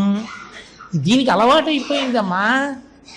ఇది అలా చేస్తూ ఉంటుంది, ఎప్పుడు మార్చి మార్చి మార్చి మార్చి నా అంత వాణ్ణి నేను అనుకుని తాగుతుంటుంది ఆ విషయ సుఖాలు, తింటూ ఉంటుంది. దానికి బడలిక లేదు. దానికి ఆకలి తీరదు చిలక పిల్లకి, దీనికి ఆకలి తీరదు. అది కీ అందం, ఇది ఈశ్వర అందం. అది తిని మత్తెక్కుతుంది, ఇది విషయములను అనుభవించి మత్తెక్కుతూ ఉంటుంది. అది దీని లక్షణం. ఈ చిలక పిల్ల ఆఖరికి దీన్ని ఏం చేస్తారు, మత్తెక్కినప్పుడు ఇలా కన్ను ముడిగానే ఎవడో పట్టుకుని పంజరంలో పెడతాడు. దీన్ని ఏం చేస్తారు, కాలము పట్టుకుని యమపంజరమునందు పెడుతుంది. అయిపోయిందా? అమ్మా అలా అయిపోకుండా ఉండాలంటే నువ్వు ఉపకారం చేసి పెట్టు అని ఆయన అన్నారు. సమాస్వాద్యశ్రాంతం హృదయ సుఖపోతం జననిమే. ఆయన పిలవడం చూడండి ఎంత అద్భుతంగా పిలిచారంటే అమ్మవారిని, అమ్మా కృపాజాలే పాలేక్షణ మహిషికామాక్షి రభస. రభస అంటే వెంటనే. అయితే సరే నీ సంగతి రేపు చూస్తానుండు అనకమ్మా, వెంటనే ఏం చేస్తావో తెలుసా? ఓ తల్లి కామాక్షి, నువ్వు పాలేక్షణ మహిషి, నువ్వు నుదుటి యందు కన్నున్నటువంటి వాడికి ఇల్లాలివి. ఎందుకు ఆ మాట అన్నావు? నుదుటి యందు కన్నున్నవాడు కాముణ్ణి కాల్చినవాడు ఆ కంటి మంటల చేత. కామమే కోరిక, కోరికయే విషయ ప్రవాహమునందు పడిపోవడానికి కారణం. కాల్చిన వాడు ఇల్లాలివి కాబట్టి నీకు ఆ కామము నుండి తప్పించగలిగిన లక్షణం ఉన్నదానివి. ఆయన ఇల్లాలివి కాబట్టి ఈ దిక్కుమాలిన విషయ ప్రవాహంలో పడిపోకుండా నన్ను చెయ్యగలవు. కాబట్టి కృపాజాలే, ఇంత పాడైపోతున్న వాడివి నేనెందుకు చూడాలంటావేమో. అమ్మా దయ అన్నది ఎవరి మీద చూపిస్తారు? పాడైపోతున్న వాడి మీదైనా చూపిస్తారు. బాగుపడుతున్న వాడికి దయ ఎందుకమ్మా? నేను పాడైపోతున్నానమ్మా అని చెప్తున్నాను కదమ్మా, అందుకని నా మీద దయ చూపించు. దయ చూపించడం ఎలా చూపిస్తావో తెలుసా? నేను ఇలాగే తింటుంటాను, ఇలాగే పడుకుంటాను. నువ్వేం చేస్తావో తెలుసా? వేటగాడు వలపన్ని పట్టుకున్నట్టే నీ దయా అన్న వల నా మీద విసురు. దాని కింద విషయములే పెట్టు, నేను దొరికిపోతాను నీ వలకి. దయా అన్న వలలో చిక్కుకుంటాను. ఇప్పుడు నువ్వు నన్ను పైకి తీసి గృహీత్వా. ఎంత చిలక్కి చెప్పినట్టు చెప్పారు అమ్మవారికి. అది విచిత్రం. ప్రతి మాట వదిలిపెట్టకుండా చెప్పారు. రభస వెంటనే, గృహీత్వా పట్టుకో, రుంధీదా పైకి తీసి తవచరణ పంజరపుటే, నీ పాదములనే పంజరంలో పెట్టేస్తే ఇప్పుడేమవుతుంది? అక్కడ తింటుంది, ఇదే తింటుంది. మళ్ళీ వాళ్ళ కింద ఏముంటాయి? ఎవరు పట్టుకున్నా నూకలే ఉంటాయి. నీ పాదముల కింద ఉండి నూకలు తిని నీ పాదముల దగ్గర మత్తుగా ఎలా పడుకుంటుందో తెలుసా? నీ అనుగ్రహంగా తింటుంది. శబ్దములను వింటే అబ్బా భగవతి ముందు వాయించిన వీణ దర్బార్లో ఎంత గొప్పగా ఉంది అని వింటుంది. అమ్మవారి మీద కీర్తనలు వింటుంది, అమ్మవారి ముందు వాయించిన వేణునాదం వింటుంది, అమ్మవారికి సంబంధించిన పాటలు వింటుంది. ముత్తుస్వామి దీక్షితుల వారి కీర్తనలు వింటుంది, శ్యామశాస్త్రి వారి కృతులు వింటుంది, త్యాగరాజస్వామి వారి కీర్తనలు వింటుంది, పొంగిపోతుంటుంది. ఇంతకుముందు పనికిమాలిన వింది, ఇప్పుడు భగవత్ సంబంధమైనటువంటి శబ్దములను విని పొంగిపోతుంటుంది.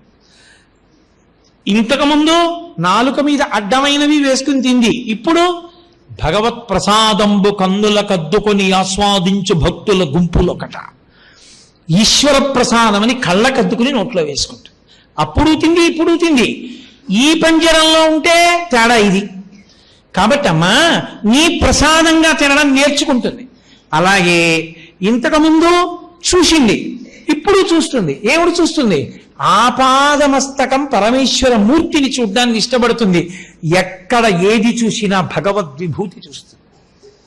ఎవరో తల్లి కనపడింది, అబ్బా మా అమ్మ కామాక్షి పరదేవత వచ్చి ఇలా కూర్చుందంటుంది. ఎవరినో చూస్తుంది, మా తండ్రి ఏకాంబరేశ్వరుడు అంటుంది. పచ్చని చెట్టు చూసింది, నమో వృక్షేభ్యో, నా తండ్రి పరమేశ్వరుడు ఈ చెట్టు రూపంలో ఉన్నాడంటుంది. ఎవరినో దీనిని చూస్తుంది, అబ్బా పరదేవత వచ్చే జన్మకి పుణ్యం కట్టుకోరా అని నా తల్లే ఈ దీనుడు రూపంలో వచ్చి నా దగ్గర ₹1 పుచ్చుకుని నా జీవుడికి పుణ్యం వేసింది అంటుంది. ఎక్కడా నేనని అహంకారం పొందదు. అంతటా కామాక్షి దర్శనం చేసి పరవశించిపోతుంటుంది. ఈ పరవశం మత్తు. అక్కడ విషయ సుఖానుభవం మత్తు వల, కాలమనేటటువంటి వలకి దొరుకుతుంది. ఇక్కడ అమ్మవారి పాదపంజరమునందు ఉన్న కారణం చేత అన్ని భగవత్ ప్రసాదంగా అనుభవించి అమ్మవారి పాదపంజరం అనేటటువంటి దాని ఎందుకు కూర్చుంటుంది. ఇప్పుడు అందులో కూర్చుని అందులోనే ఉండి అందులోనే శరీరం వదిలిపెడుతుంది. అమ్మవారి ఎందుకు కలిసిపోయిందా లేదా? కలిసిపోయింది. అమ్మా నా అంత నేను రక్షించుకోలేని బలహీనుణ్ణి అని తెలుసుకుని నా మనసు అనేటటువంటి చిలక పిల్ల విషయాల కోసం ఇలా తిరుగుతుంటే తల్లి అనుగ్రహించి నువ్వే నా చేతకానితనాన్ని, నా పనికిమాలినతనాన్ని, నా విషయ సుఖముల యందు ఉన్న అనురక్తిని, నాకున్న పక్షి పిల్ల తత్వాన్ని గ్రహించి అయ్యో పాడైపోతాడని నన్ను నేను ఉద్ధరించుకోలేకపోతుంటే నీ దయా అన్న వల విసిరి పట్టుకుని అమ్మా నీ పాద పంజరం అనేటటువంటి దానిలో బంధించి నేను నీ యందు కలిసిపోయేటట్టుగా నన్ను అనుగ్రహించు, లేకపోతే నేను పాడైపోతానమ్మా అని అద్భుతమైన శరణాగతి. బహుశః శరణాగతికి కేవలం ఏదో శరణం ప్రపద్యే అనకుండా చాలా అద్భుతమైన రీతిలో తన బలహీనతని భగవతి ఎందుకు తన పట్ల అనుగ్రహం చూపించాలో విశేషమైన అన్వయం చేస్తూ భగవతికి చెప్పుకున్న శ్లోకం ఇది. ఎవరో కంఠగతం చేసి అది కీ అని అరవడం. దాని రహస్యం ఏమిటంటే నువ్వు కీ అని అరవకుండా తిని పడుకోవడం కాదు, కీ అని ఈ శ్లోకాన్నారు. అంటే అమ్మవారి దగ్గరికి వెళ్ళి ఎవడు ఈ శ్లోకాన్ని అరిచాడో, ఎవడన్నాడో అది విని ప్రతిస్పందించడం ఆవిడ లక్షణం. ఆవిడ దగ్గర బోలెడంత దయ ఉంది, ఆవిడ దగ్గర బోలెడంత శక్తి ఉంది. ఎవరి కోసం? ఆనమ్రేషు జనేషు పూర్ణ కరుణా వైదగ్ధ్యముత్తాలయ అంటారు మూకశంకరులు ఒక చోట. ఎవరు అమ్మా మేము చేతకాని వాళ్ళమ్మా మమ్మల్ని రక్షించమ్మా అని ఇలా నించున్నారో వాళ్ళని రక్షించడం కోసమని అంత దయా అంత శక్తి మూట కట్టు కూర్చుంది ఆవిడ. మీరు చూడండి, ప్రభుత్వం దగ్గర ఎప్పుడప్పుడు అర్హులైన వారు లేదని చాలా నిధులు మురిగిపోయాయి అంటారు. అమ్మవారి దగ్గర ఉన్నటువంటి అపారమైన నిధులు లెక్కలేనంత ఉంది. దయ, ఉద్ధరించగలిగిన శక్తి. దానికి నేను అర్హుడనని నువ్వు కావలసింది దరఖాస్తు పెట్టాలి. అమ్మా నా అంత పనికి మాలిన వాడు లేడు, నా ఇంద్రియాలతో నేను సరిగ్గా ప్రవర్తించలేకపోతున్నాను, పాడైపోతున్నాను, అమ్మా అనుగ్రహించమని నువ్వు కీని చిలకవి కాబట్టి పలికితే ఆవిడ రక్షిస్తుంది. నువ్వు చిలకవై కీ అనకుండా పిల్లవై తిని పడుకుంటానంటే కాలుడన్న వాళ్ళకి దొరికిపోతావు. అందుకని కీ అనడం నేర్చుకో, ఈ శ్లోకం అనడం నేర్చుకో. ఈ శ్లోకం ఏ అమ్మవారి దేవాలయం దగ్గరికి వెళ్ళినా ఒక్కసారి చదువుకుంటే ఎప్పుడో అప్పుడు అమ్మవారు కృపాజాలే పాలేక్షణ మహిషి కామాక్షి రభస అమ్మా ఆలస్యం చేయకుండా వెయ్యమ్మా వల అంటే తన దయా అన్న వల వేసి పట్టుకుని తన పాద పంజరమునందు పెట్టుకుని రక్షిస్తుంది. అమ్మవారు అలా రక్షించగలదని ఒక కవి అమ్మవారి గురించి చెప్పడం కాదు, మాట్లాడలేని కవిలోకి అమ్మవారు నేనే చెప్తే వీళ్ళు తట్టుకోలేరని అమ్మవారు కవిలోకి వెళ్ళి అమ్మవారే తన అనుగ్రహ శక్తిని కవి ద్వారా వ్యక్తం చేసింది. కాబట్టి ఆ పాదారవింద శతకమనందు చెప్పబడినటువంటి శ్లోకమునందు పూనికతో ఎవరు ఈ శ్లోకాన్ని కంఠగతం చేసి చెప్పుకుంటారో వాళ్ళకి భగవతి యొక్క పరిపూర్ణమైన అనుగ్రహం కలుగుతుంది. అందున శారద అంటే శారద, శారద అయిన శారద ఎప్పుడు చిలుకని పక్కన పెట్టుకుంటుంది. ఇటువంటి క్షేత్రంలో ఈ శ్లోకాన్ని తప్పకుండా చెప్పుకోవాలి. ప్రతిరోజు అమ్మవారి దర్శనానికి వచ్చినప్పుడు ఒక్కసారి ఈ శ్లోకం చదువుకోవాలి. చదువుకోగా అన్న మాట నేను అన్నాను. ఎందుకని? ఆవిడ జగదంబ. రభస వెంటనే మార్పు పట్టుకుంటుంది ఆవిడ.